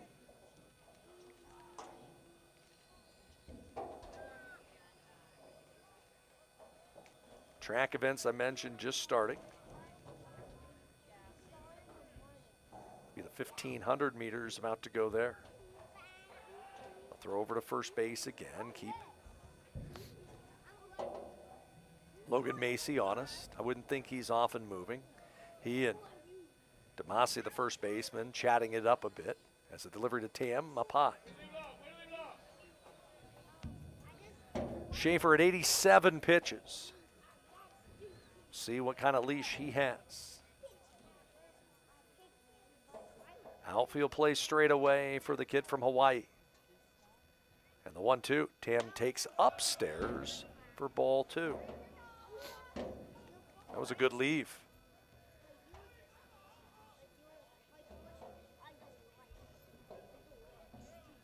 Kiana Mizuta, who tripled home a pair to give Tech the lead in the fourth, is the man on deck. 2-2 to the plate. Swung on, popped up again off the first base side, and will find its way out of play. Another Brady Culp sighting. BC getting some airtime twice today. Guy who has converted to become a pitcher. He's got the velo, just learning how to pitch again after being a catcher for so many years. 2-2, curveball, got it. Tam down on strikes. 1 out in the 6th. The designated hitter, Keanu Masuda. Mizuta got on top of a pitch back in the 4th and lined it into left, and it got past the hustling left fielder Fran Gross, and he legged it out for a triple. And for Keanu Mizuta, picked up RBIs 18 and 19. A couple homers, he has 10 doubles. But his first 3 base hit of the season. And the pitch to him here, a changeup, and it misses away. Ball 1. Despite Tam striking out, it was a lengthy at bat, and it just adds to the pitch count against Schaefer.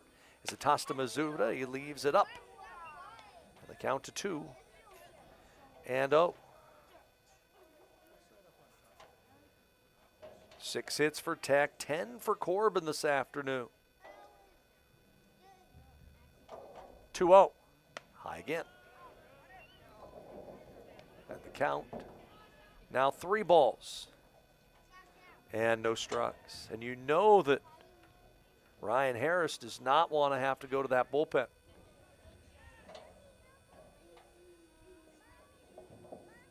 (3-0). That's a fastball, caught the inside edge. Keanu Mizuta from Reading. Second year in the program, switch hitter, the only switch hitter that Tech has. As he swings and hits a drive to deep left center field. A long run, track, wall, that ball's out of here!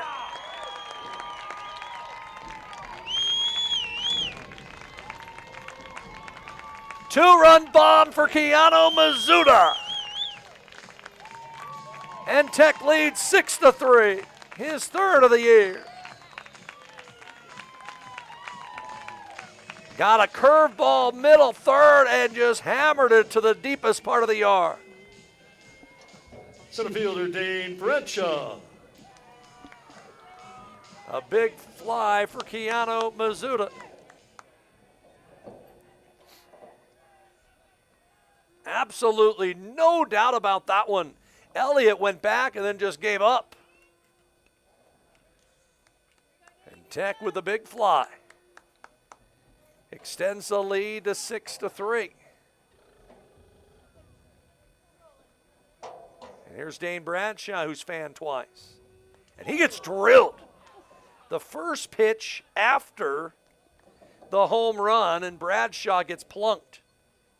And Dane, who got hit yesterday, gonna have to work that one off.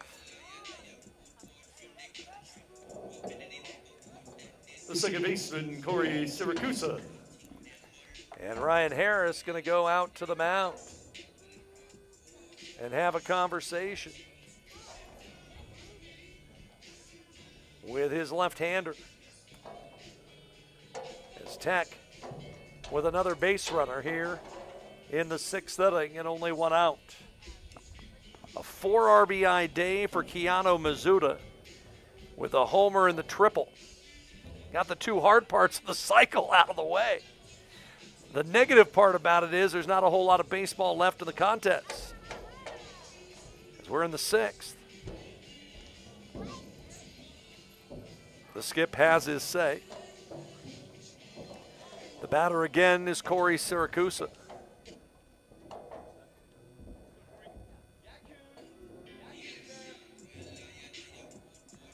Again, the batter, the second baseman, Corey Siracusa.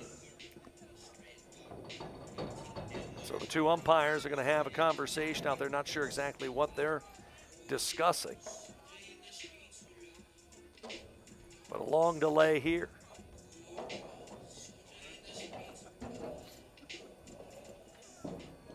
Score is 6-3 Tech.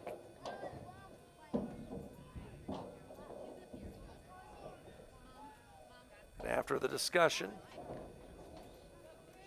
Siracusa finally set to get into the batter's box. Siracusa is 2 for 2. Had a bloop single for an RBI his last time up. And the lefty's pitch is a little low for ball 1.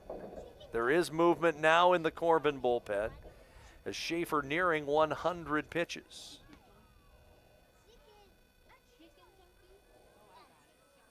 And a throw over to first.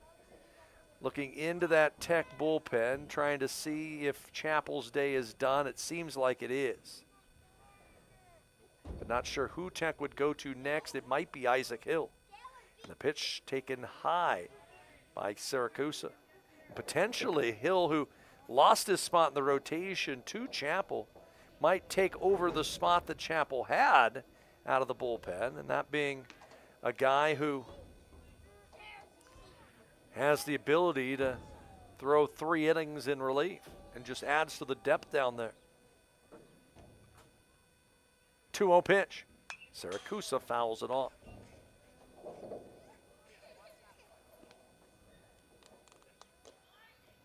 It'll be interesting to see late innings who Tech goes to. It's been Caden Melzer has really been the guy that Ricky Walker in tight situations of late has been the go-to person. With that heavy fastball, the pitch to the plate, Siracusa pops it up, shallow center. This could be trouble. Into the shallow right, it's going to drop for a base hit, a 3-hit day for Corey Siracusa. Elliott, no one's weren't going to get to it, and Rickard wasn't fast enough either. And to the top of the order, and Pat Berry.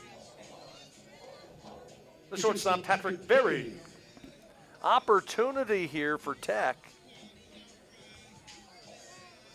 to give themselves a little breathing room. And they got the guys they've got coming up that they want. Corner infield with 1 out playing in. The pitch to Berry in the dirt for ball 1. 101 pitches for Schaefer on the outing.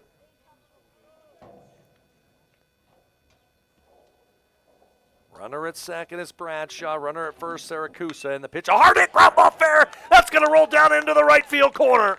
Scoring comes Bradshaw. Siracusa as well. Pat Berry's going to end up at third with his second 2-run triple of the weekend. And Oregon Tech's broke it open. It's 8-3. Demasi, the first baseman, was playing in, and Berry got it by him. The catcher, Tyler Horner. So Tech with a 4 spot here in the inning. Berry's second 2-run triple in the series. And the batter is Tyler Horner, who's trying to break through against Schaefer, who has struck him out twice. The pitch to Horner, high and tight for a ball. So it is 8-3 Tech. Tech has been able to get to Schaefer in the inning.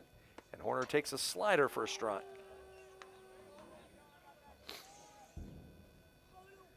Runner at third, Berry. Now a 5-run cushion.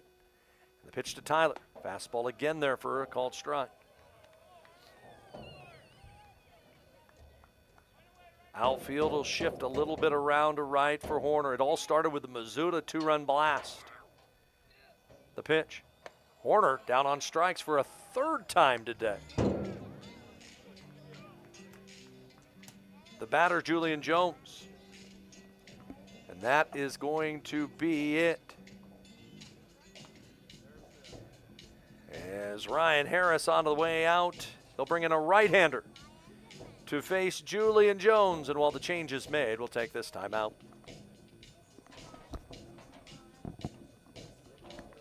Yep. Well, they had the dude playing in, and he just got it by him. 16.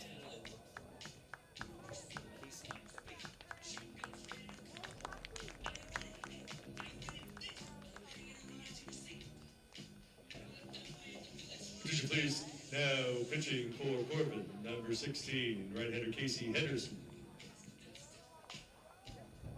Hey, we scored a run, 6-1. We'll take it. Oh, yeah, he'll probably get it. Wild pitch, scored a run. Hey, we scored.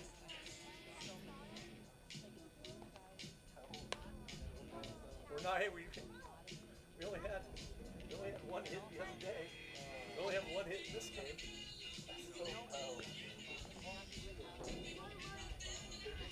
He just trying to get that. If he can get knocks against the good teams, then when he faces the bad teams, it's like.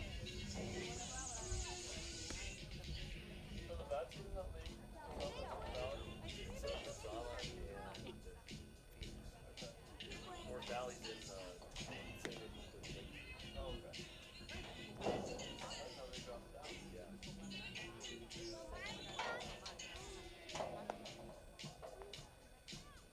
Come on, son. Do something here. I always wait.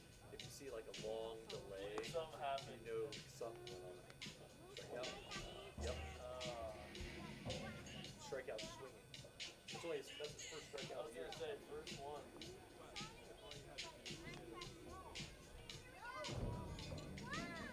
To play for the Hustler Owls, right fielder Julian Jones.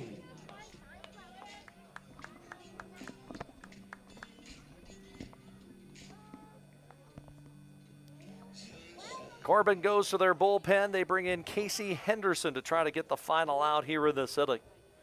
11th appearance on the year, no record, a 7.78 ERA to face Julian Jones. And the pitch kicks away and a run will score. In from third comes Pat Berry to add to the lead. The first pitch from Henderson all the way to the screen, and it's 9-3 Tech. Henderson in 19 2/3 innings has allowed 17 earned runs on 27 hits, 9 walks, 8 strikeouts. So now nobody on, and the pitch high to Jones. Run charge to the starter, and the day now complete for Schaefer. 5 2/3, 9 runs, 8 earned, 9 hits, 8 strikeouts.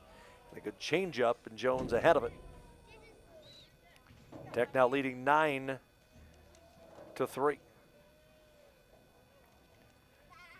And Tech's bullpen, job to try to hold that lead. 2-1. That one hits Jones again. Ties the all-time record for a single season.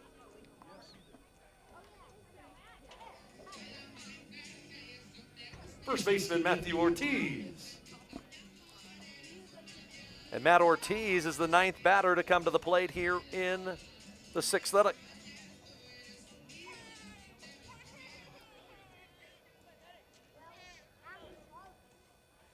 Matt Ortiz today is 1 for 2 with an RBI. And Jones goes, the pitch outside, throw through to second, is into center field. Jones will hop up and take third. The pitch was way off the plate. And Julian Jones, with that stolen base, is now tied for the league lead with 25. A big run down there for Matt Ortiz if he can get him home. And the righty's pitch, curveball for a strike.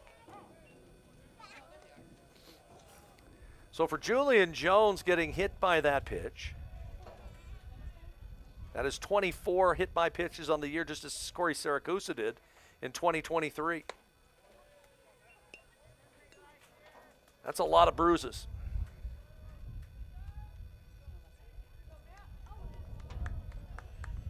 Ortiz, a right-hand hitter, squared stance, right on top of the plate, chokes up on the bat just a tap.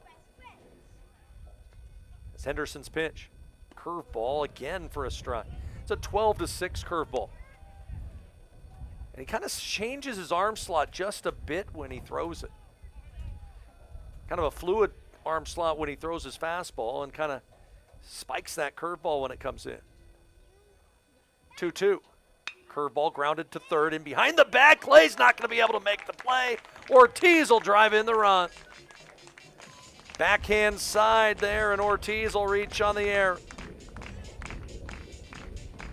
The run unearned, and it's 10-3. Third baseman Logan Macy.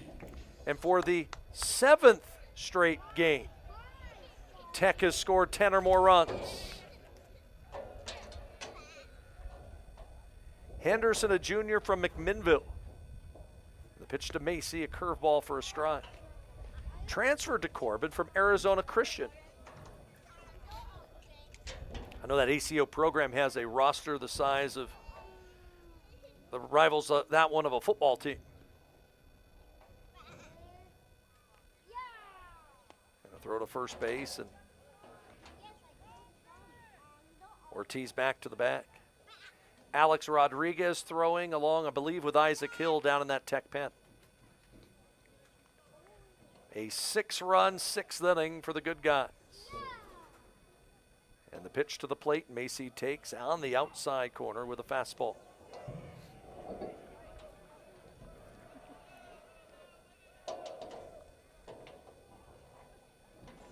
Macy has had a very good series with the bat. That's Henderson's pitch, a curveball, and it's fouled in the box. Logan yesterday was 3 for 4. In this one, Macy 1 for 2 with a couple runs scored. Led off with a walk, came around to score on the Mizuta home run earlier in the inning. 0-2, way high.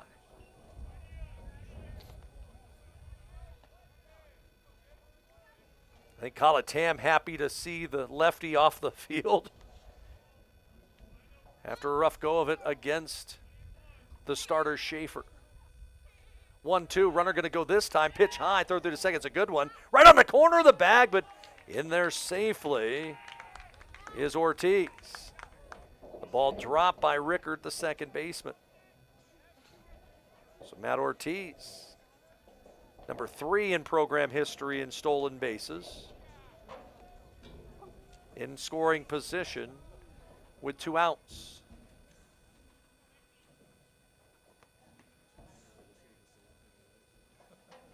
And Henderson to the plate with a fastball, and it misses. 3 balls, 2 strikes. Tech 10 runs on 9 hits. Corbin 3 runs, 10 hits. They've committed 3 errors, including 2 here in the inning. Payoff pitch. That's inside corner. Macy down on strikes, and the side is retired. However, Tech sends 10 to the plate, and they plate 6 on 3 hits, 2 errors, and a man left. We're going to the 7th, a brand new ball game. It's Tech 10, Corbin 3. Experience is everything at Klamath Falls Toyota. Experience digital solutions like an online buying process, fast and easy. Estimate your payments. Nice.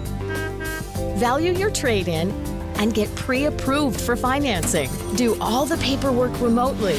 Choose in-person pickup or at-home delivery. We even offer airport pickup. Klamath Falls Toyota, where experience is everything. When you buy tires at Les Schwab, you're getting more than just tires. You're getting America's best tire warranty, 60-day satisfaction guarantee, no hassle road hazard protection, and free maintenance for the life of your tires. So if something happens to your tire on the road, we'll fix it, or we'll replace it, no questions asked. Other places make you pay extra for that kind of protection, but at Les Schwab, it's included with every set of tires, because more warranty means less worry, and nobody stands by their tires like Les Schwab. Get more from Les.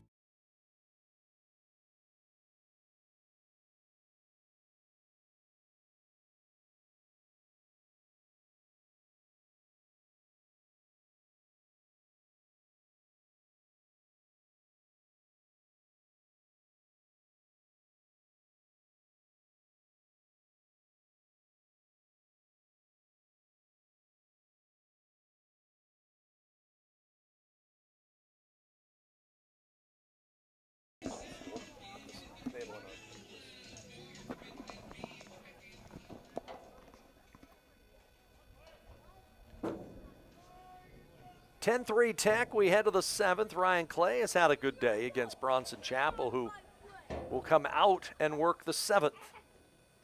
And the righty's pitch to Clay is a strike. Bronson Chapel's thrown 92 pitches today, but he does have guys down there in the bullpen behind him ready if needed. 0-1. Change up, lined into left center, a base hit. Colatam will go to cut it off. Clay takes a big turn, and he'll hold with a knock. So a leadoff single for Corbin, their 11th against Bronson Chapel here today. Second baseman Peyton Rickard. And so the question being now, how long does Tech stay with Chap? He's your guy. You trust him to get outs. And the toss to home plate is a strike. And you know he's going to be around the zone. He will fill up that strike zone all day. Sometimes too much. Chapel struck out 4. He's given up 11 hits, which is a career high. And the delivery, that's just low. Elsewhere, Warner Pacific has gotten even. Cam Schiller with a 2-run double. Warner Pacific, College of Idaho tied at 4 in the 8th. That's a big score for Corbin. Is that pitch line foul on the third base side? Bottom of the 8th, Bushnell leading Lewis Clark State 2-1 as they head to the 9th inning of that one. Matt Chapman, 6 innings of 4-hit ball for Bushnell. 1-2. Swung on, slow ground ball hit to second. Saracusa's only play to first. Smart move that time by Corey with a 7-run lead. Get the sure out. Catcher Joshua Miyazawa. And that's the key. Outs are a premium.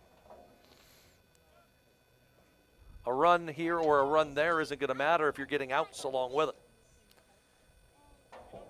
As Joshua Miyazawa, the batter. Miyazawa 0 for 3. It's Chappell's pitch. Change up off the corner, ball 1. Again, Tech has 2 guys up in the bullpen ready if needed. They had Rodriguez throwing, they had Hill throwing, and Randolph and Melzer also down there.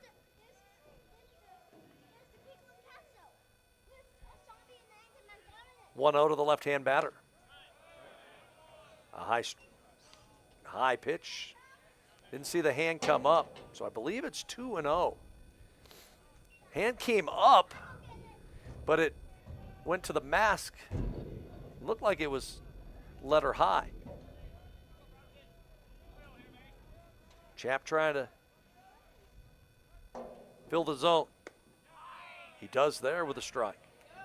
Fastball at the knees on the inside corner to the junior from Honolulu.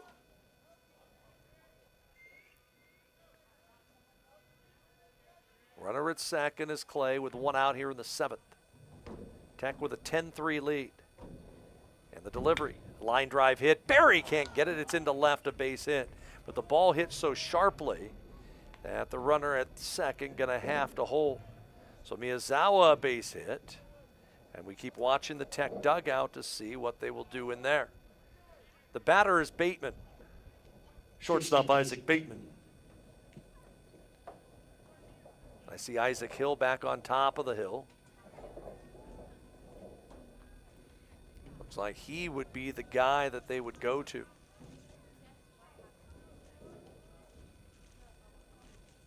It's Chappell, the long pause into the plate, and it's fouled off. His velo here in the 7th doesn't seem what it was earlier in the game. But Corbin, a free swinging team, we've talked about it a couple times, and the ability for them to just piece balls into the field. 0-1, swing and a miss, slider. Good pitch that time by Chapp, but it's 0-2. Bronson Chappell's thrown 103 pitches on the day. First and third, 1 out in the 7th. And he'll check over to first base, thinking maybe Miyazawa, who is running for himself, no courtesy runner for him, over there at first. Double play ball would get Chappell out of trouble. 0-2, slider. Got him for strike 3. That was a late call by the plate umpire. 2 outs, 5th strikeout for Chappell. And now they'll lift Miyazawa for a courtesy. That'll be Mishan Cole. The batter is Mertlick. So Cole will run for the catcher, and Lucas Mertlick will be the hitter. The designated hitter, Lucas Mertlick. So Chappell gets the punch out. Mertlick is 1 for 3. Singled up the middle his last time up. And Bronson Chappell from the belt. His pitch to Mertlick is fouled off.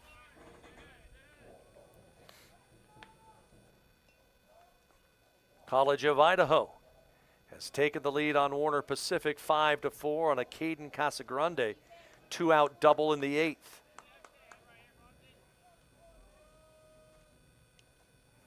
Oh, 1. Breaking ball in the dirt. Nice job by Horner keeping it in front of it.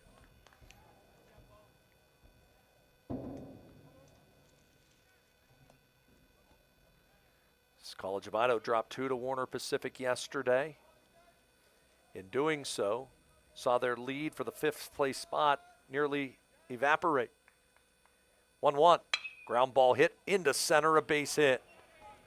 Cole will try to go to third, and the throw is going to come all the way through, and he's safe. A base hit for Mertlick. Tech had the shift on. Ball was hit where you would normally think the second baseman would be. In fact, off the bat, I thought, okay, it's going to be a routine ground ball out, but they had him shaded deep into the hole on the right side. So Mertlick picks up the run batted in, his 32nd, and Corbin gets a run back here in the 7th. It's 10-4. Right fielder, Noah Owens. So here's Owens. First and third with 2 outs here in the 7th. Chappell trying to get out of it. And his pitch. Check swing, that's a strike. If you'd have told me Bronson Chappell was going to give up 13 hits, that wasn't on my bingo card. Owens has had a great series. And the pitch by the righty is strike 2. Fastball and breaking ball.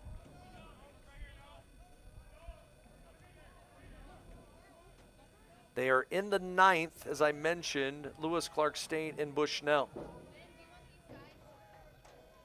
They'll see chasing runs. As that pitch off the corner, it's 1-2. Jordan Wilson with an RBI double for Bushnell made it 3-1.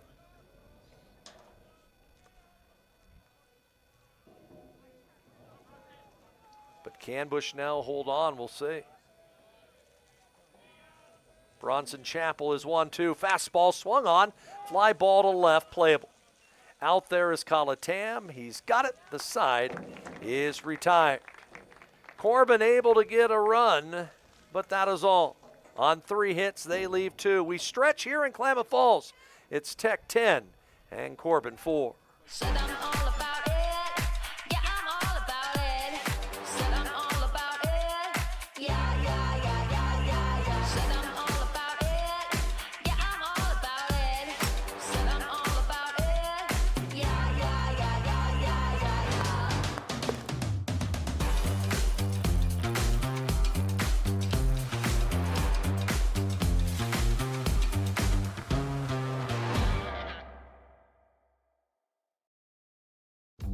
Papa Murphy's new cheesy stuffed crust pizza.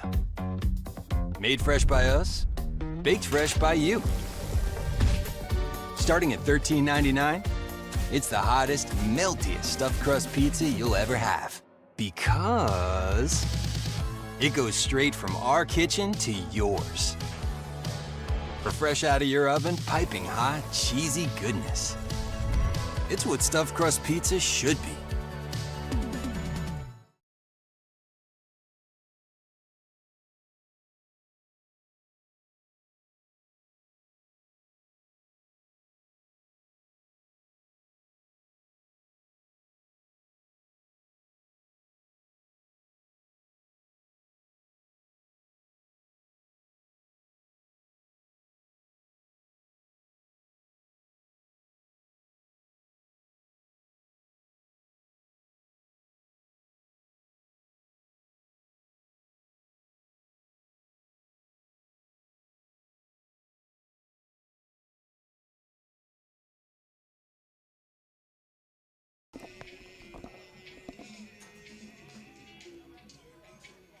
Looks like the day now will be done for Bronson Chappell after throwing 106 pitches as Colatam takes one downstairs for ball 1.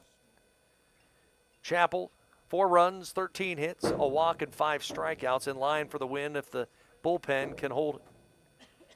0 for 3 day for Colatam, and he takes 2 pitches from Henderson downstairs. If Tech were to score 4 in the inning, it would end due to the 10-run rule.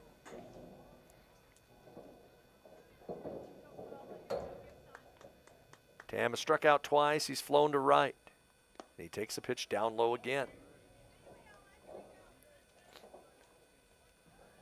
A lot of guys have thrown down in that bullpen. See who will come out to throw the 8th if we get there. As Henderson's fastball is a strike. On deck is Keanu Mizuta, who has driven in 4 of the 10. 3-1. Outside edge. And Henderson has come back with a pair of fastballs after falling behind at 3-0.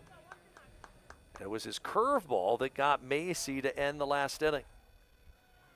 3-2. Goes changeup, and it's swung on and missed again by Tam. Not seeing the ball well today for the first out. Designated hitter Keanu Mizuta. The batter, Keanu Mizuta, hitting from the left side for the first time today. Homered his last time up to left center field. And Mizuta takes one inside and low for ball 1. The expected pitching matchup in Game 4. It's supposed to be Josefan Gonzalez for Corbin and Carson Glavich for Tech. But we'll see if that's the case. 2-ball, no strike pitch to Mizuta. He swings and he hits a fly ball deep to right center field. Wind going to push it near the warning track, and there is Owens. That one just a little bit off the end of the bat from Keanu. 2 outs. Initially, I thought, okay, that's got a shot.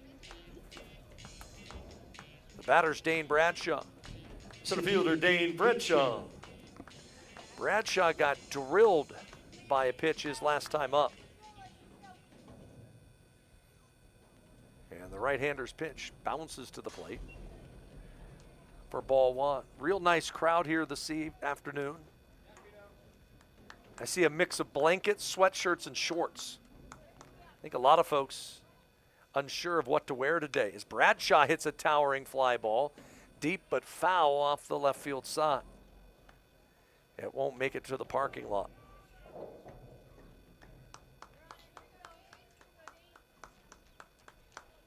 Ten runs, 9 hits for Tech. 4 runs, 13 hits, and 3 errors for Corbin.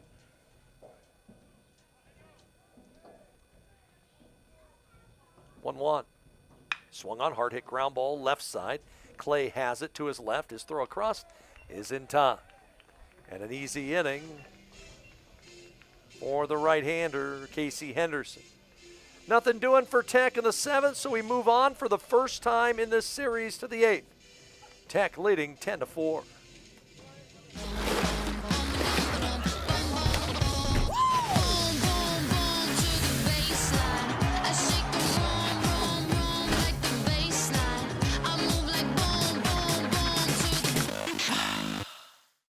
The comfort of home has never been more important, which is why we're committed to delivering affordable, reliable power.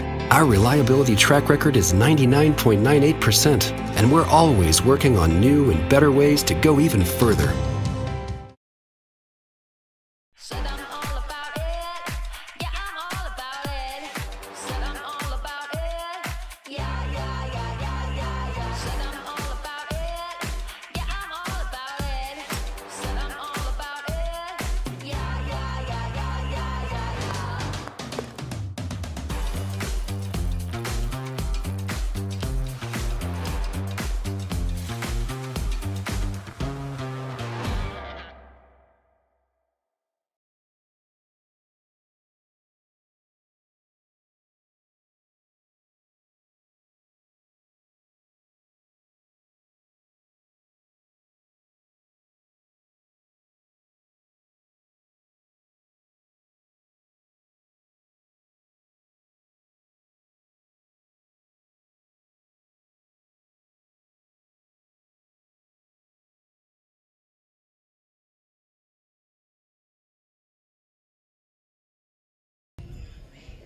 Tech will go to right-hander Caleb Randolph to throw the 8th inning today. For Randolph, his 12th appearance of the season.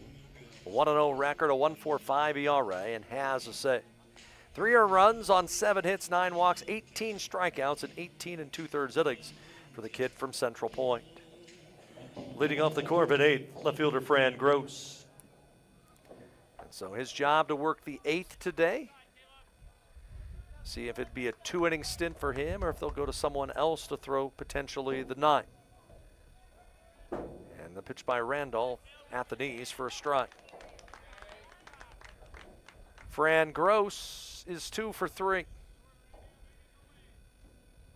Everybody but the guy on deck, Chase Elliott, has a hit for the Warriors.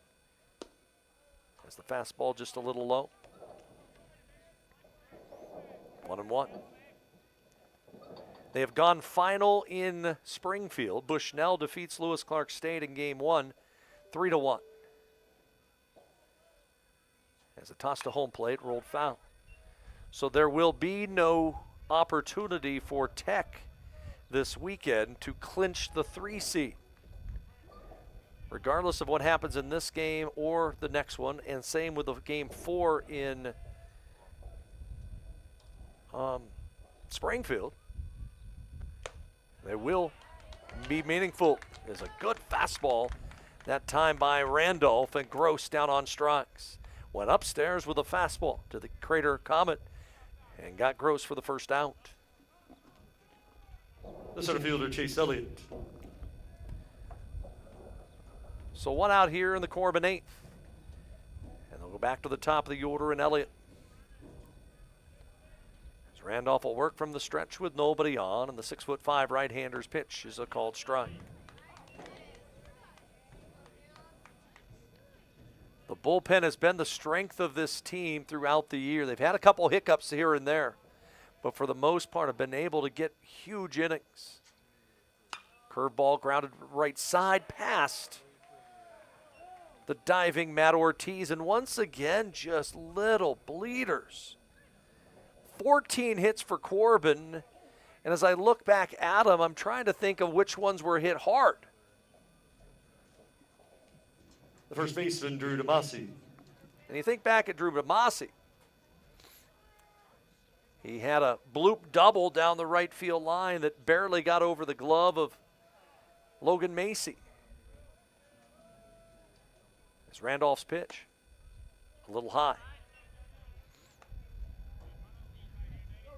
A couple balls that were hit into the gap that weren't hit particularly hard. Maybe Clay's double in the first might have been the hardest hit ball. Runner going to go, pitch in the dirt. That was a good pitch to go on. Runner to second, and he'll hold there. That ball bounced into the plate, but yet it will be a stolen base for Elliott, as he was off on the pitch. So a runner into scoring position with 1 out.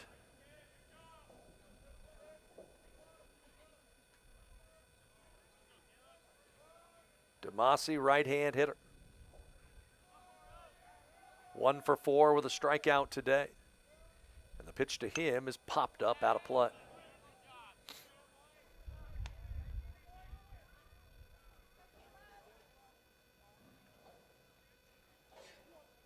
Though Tech has been out hit 14-9, they've got the lead. Here in inning number 8. And Randolph delivers. And it's 2-2.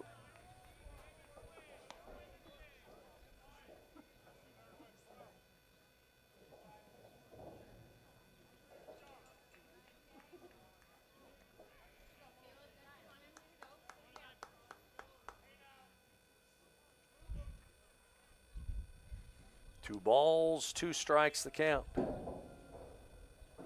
Randolph's pitch. Fastball inside corner, got him. Randolph burned the black on the inner third. 2 outs of the inning.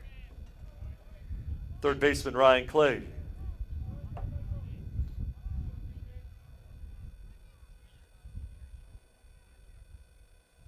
Ryan Clay with a good day. Been a thorn in Tech's side, 3 for 4 with an RBI. And Randolph's pitch, curveball for a strike.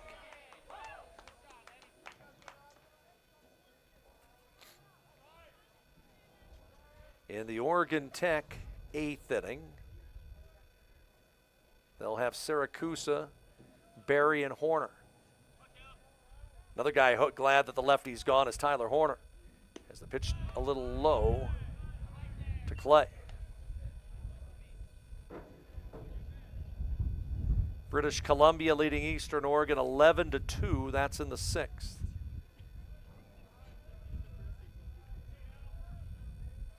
Runner at second with 2 outs.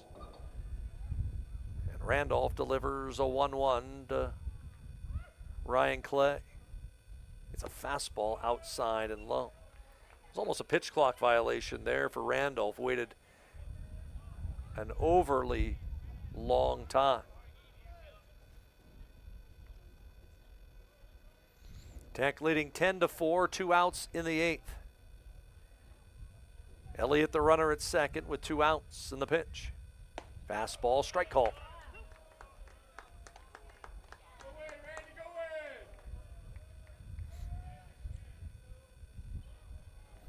Clay came into the day hitting .390. That's tops on the team. That ranks in the top 10 in the Cascade. 2-2 pitch. Swung on and hit foul off the right field side. That's in the thicket. Not in the second cut. That's in the deep stuff. That's the U.S. Open type rough. Well down the right field line. Although the ball's sitting up, so it might be playable. Might have a chance for the green.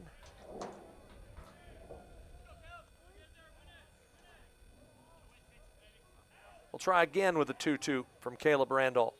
It's a fastball this time, a 2-seam that misses off the outside corner. And it's 3-2.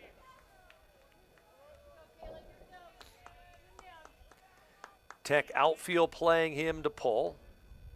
Siracusa playing deep in the hole on the right side. 3-2, runner goes from third, and the pitch popped up on the infield. Pat Berry shades down, waits, and he's got it to retire the side.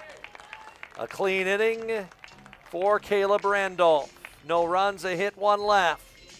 We're going to the bottom of 8, Tech leading 10-4. The cars we drive play an important part of our everyday. Whether we're going to work, dropping off the kids at school, or maybe even on that first date. Vehicles we drive play an important role in all of that. And that's why at Klamath Falls Subaru, we are so passionate about getting you the long-lasting vehicle that you will love.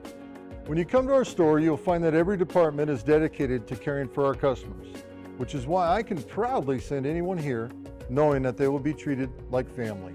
Stop by and say hi, because whether you've driven 1 mile or 1,000, when you come to Klamath Falls Subaru, you're coming home.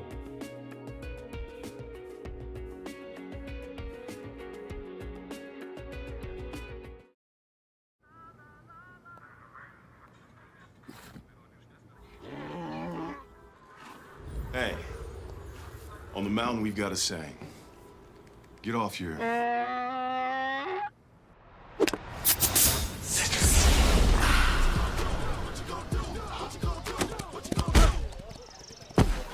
Touchdown! Woo! Mountain Dew!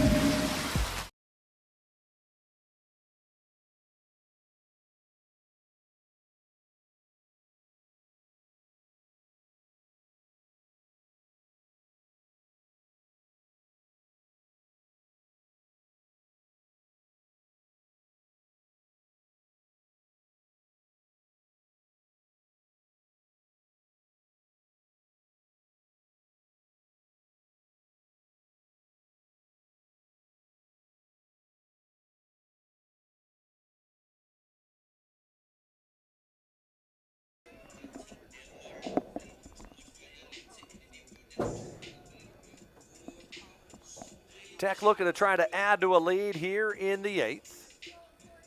10-4 in favor of the good guys. And it'll be Siracusa, Berry, and Horner against Henderson, who's done a nice job in relief. And his fastball inside and low Saracusa for ball one. Corey has had a great day. He is 3 for 3 with an RBI and a run scored. And the delivery to him, a check swing on a fastball. That's there for a called strike. Tech with a 6-run six. That is the difference in the ballgame. 1-1 to Saracusa. Curveball that misses just high.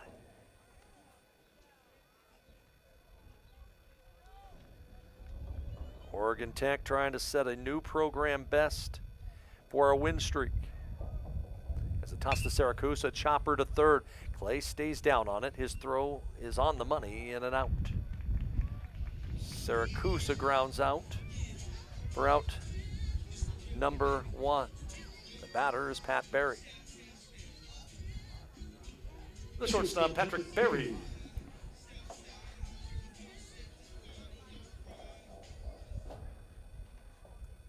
Patrick Berry today is 2 for 3 with a 2-run triple. Part of that 6-run inning.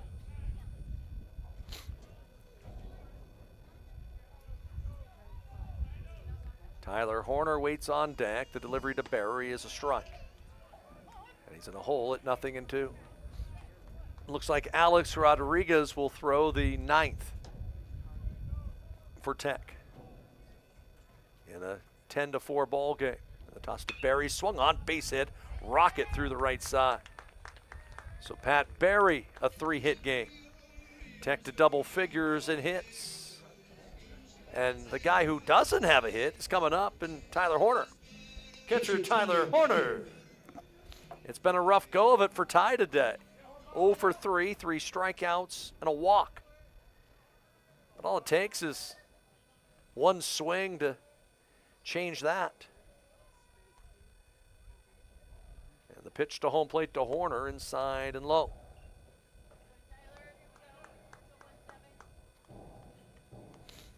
Horner with 13 home runs, 55 RBI.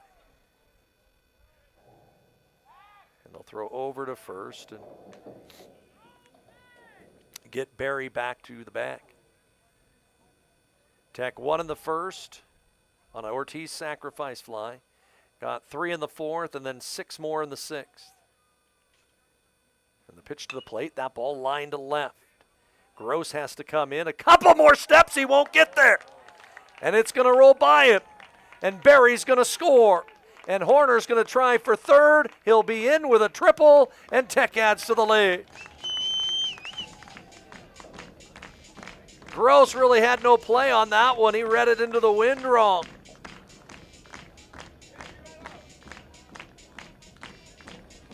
The batter,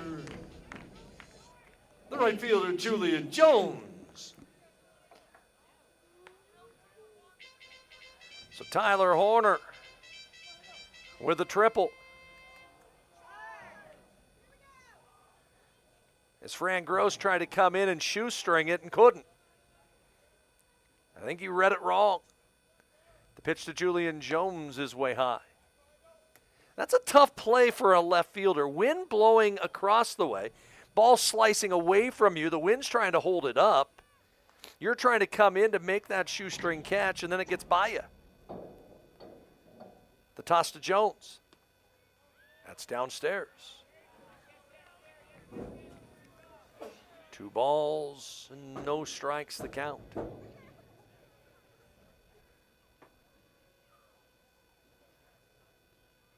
Julian Jones has been hit by a pitch twice today. And he takes a strike.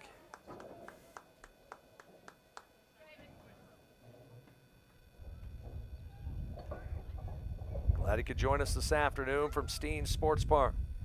As Jones a liner to left, that should be deep enough to score a run. Gross goes back and gets it. Tagging is O'Daniel to score. Add the lead to Tech. Mike O'Daniel will score from third. And it is 12-4. The first baseman, Matthew Ortiz. So Jones with his second sacrifice, a sacrifice fly. Ortiz had the other. The pitch to Matt is upstairs. If Tech can get it to Logan Macy, he would represent the winning run. And it was last weekend when he had a walk-off hit. As Ortiz, a hard hit ground ball to second. We will play the ninth inning. Rickard has it to retire the side. But Tech adds a couple here in the inning. 2 runs, 2 hits, nobody left. To the ninth we go. It's Tech 12, Corbin 4.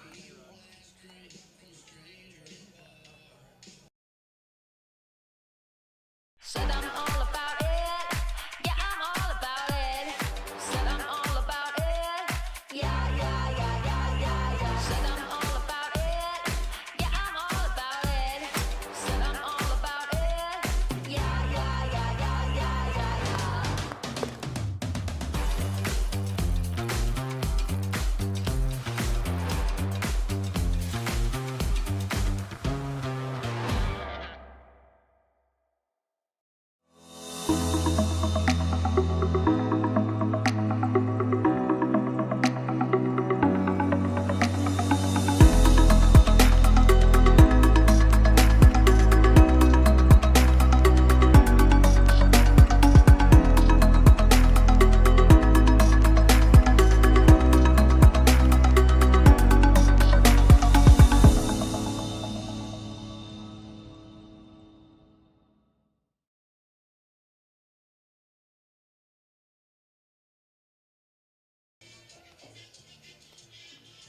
Alex Rodriguez will throw the ninth for Tech after Caleb Randolph, a scoreless 8th inning. And for A-Rod, 3-0 record, a 1.90 ERA. This is 11th appearance out of the pen.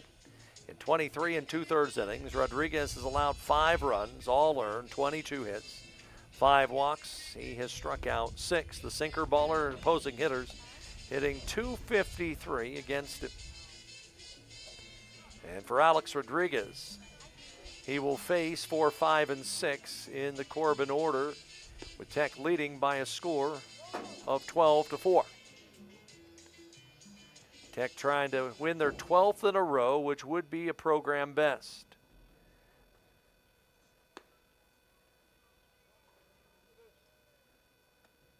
As the batter is Peyton Rickard.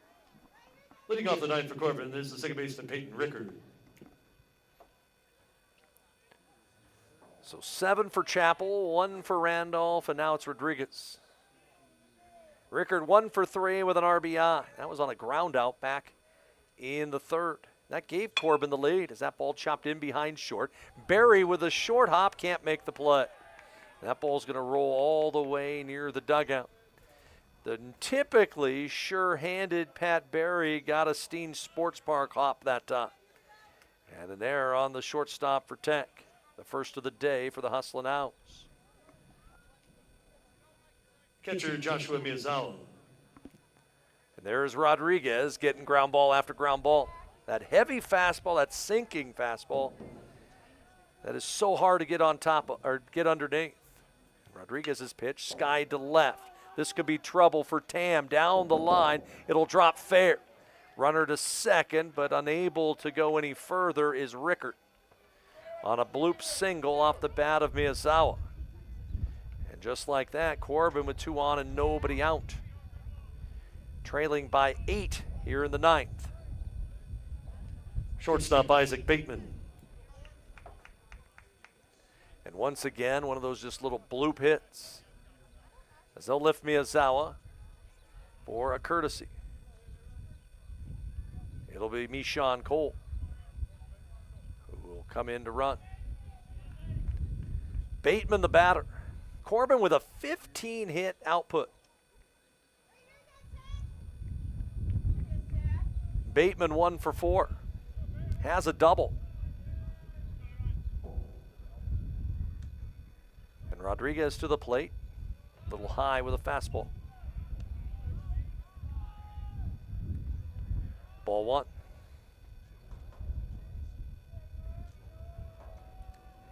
Tackle give up. Runs for outs here in the 9th. As Alex's pitch is a ground ball hit to short, could be 2. They'll go to second, they get 1 there. The throw to first, double play. Another ground ball rolled into by Alex Rodriguez. Just gets those ground balls time after time. And the last hope now is Mertlick. Designated hitter Lucas Mertlick. And Mertlick stands between Tech and the longest win streak in program history, and a chance to go 21 above 500 for the first time ever. And Rodriguez's pitch inside and low for ball one.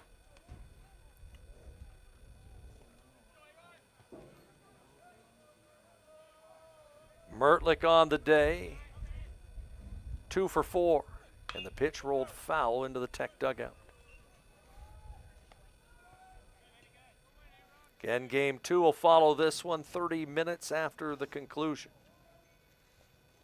We hope that you'll stick around and hang out with us for the series finale. Runner at third base now with 2 outs, and the pitch by Rodriguez, a great changeup. And Tech a strike away from grabbing the first 3 games of this series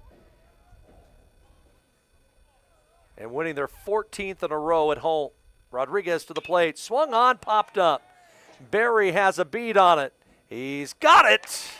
And the Hustlin' Owls have won 12 in a row. Alex Rodriguez, Caleb Randolph support the job today from starter Bronson Chappell, and Tech comes away with a victory 12-4. 12-11-1 for Tech. 4-15-3 for Corbin. Chappell the win. He's now 2-1 on the year. Chris Schaefer pitched well but took the loss for Corbin. He falls to 2-7. There was no save in this contest. Time of the game, 2 hours, 36 minutes. Again, join us back here at top of the hour for game 4 of the series. Till then, friends, I'm Mike Safford. We'll see you in 30 minutes.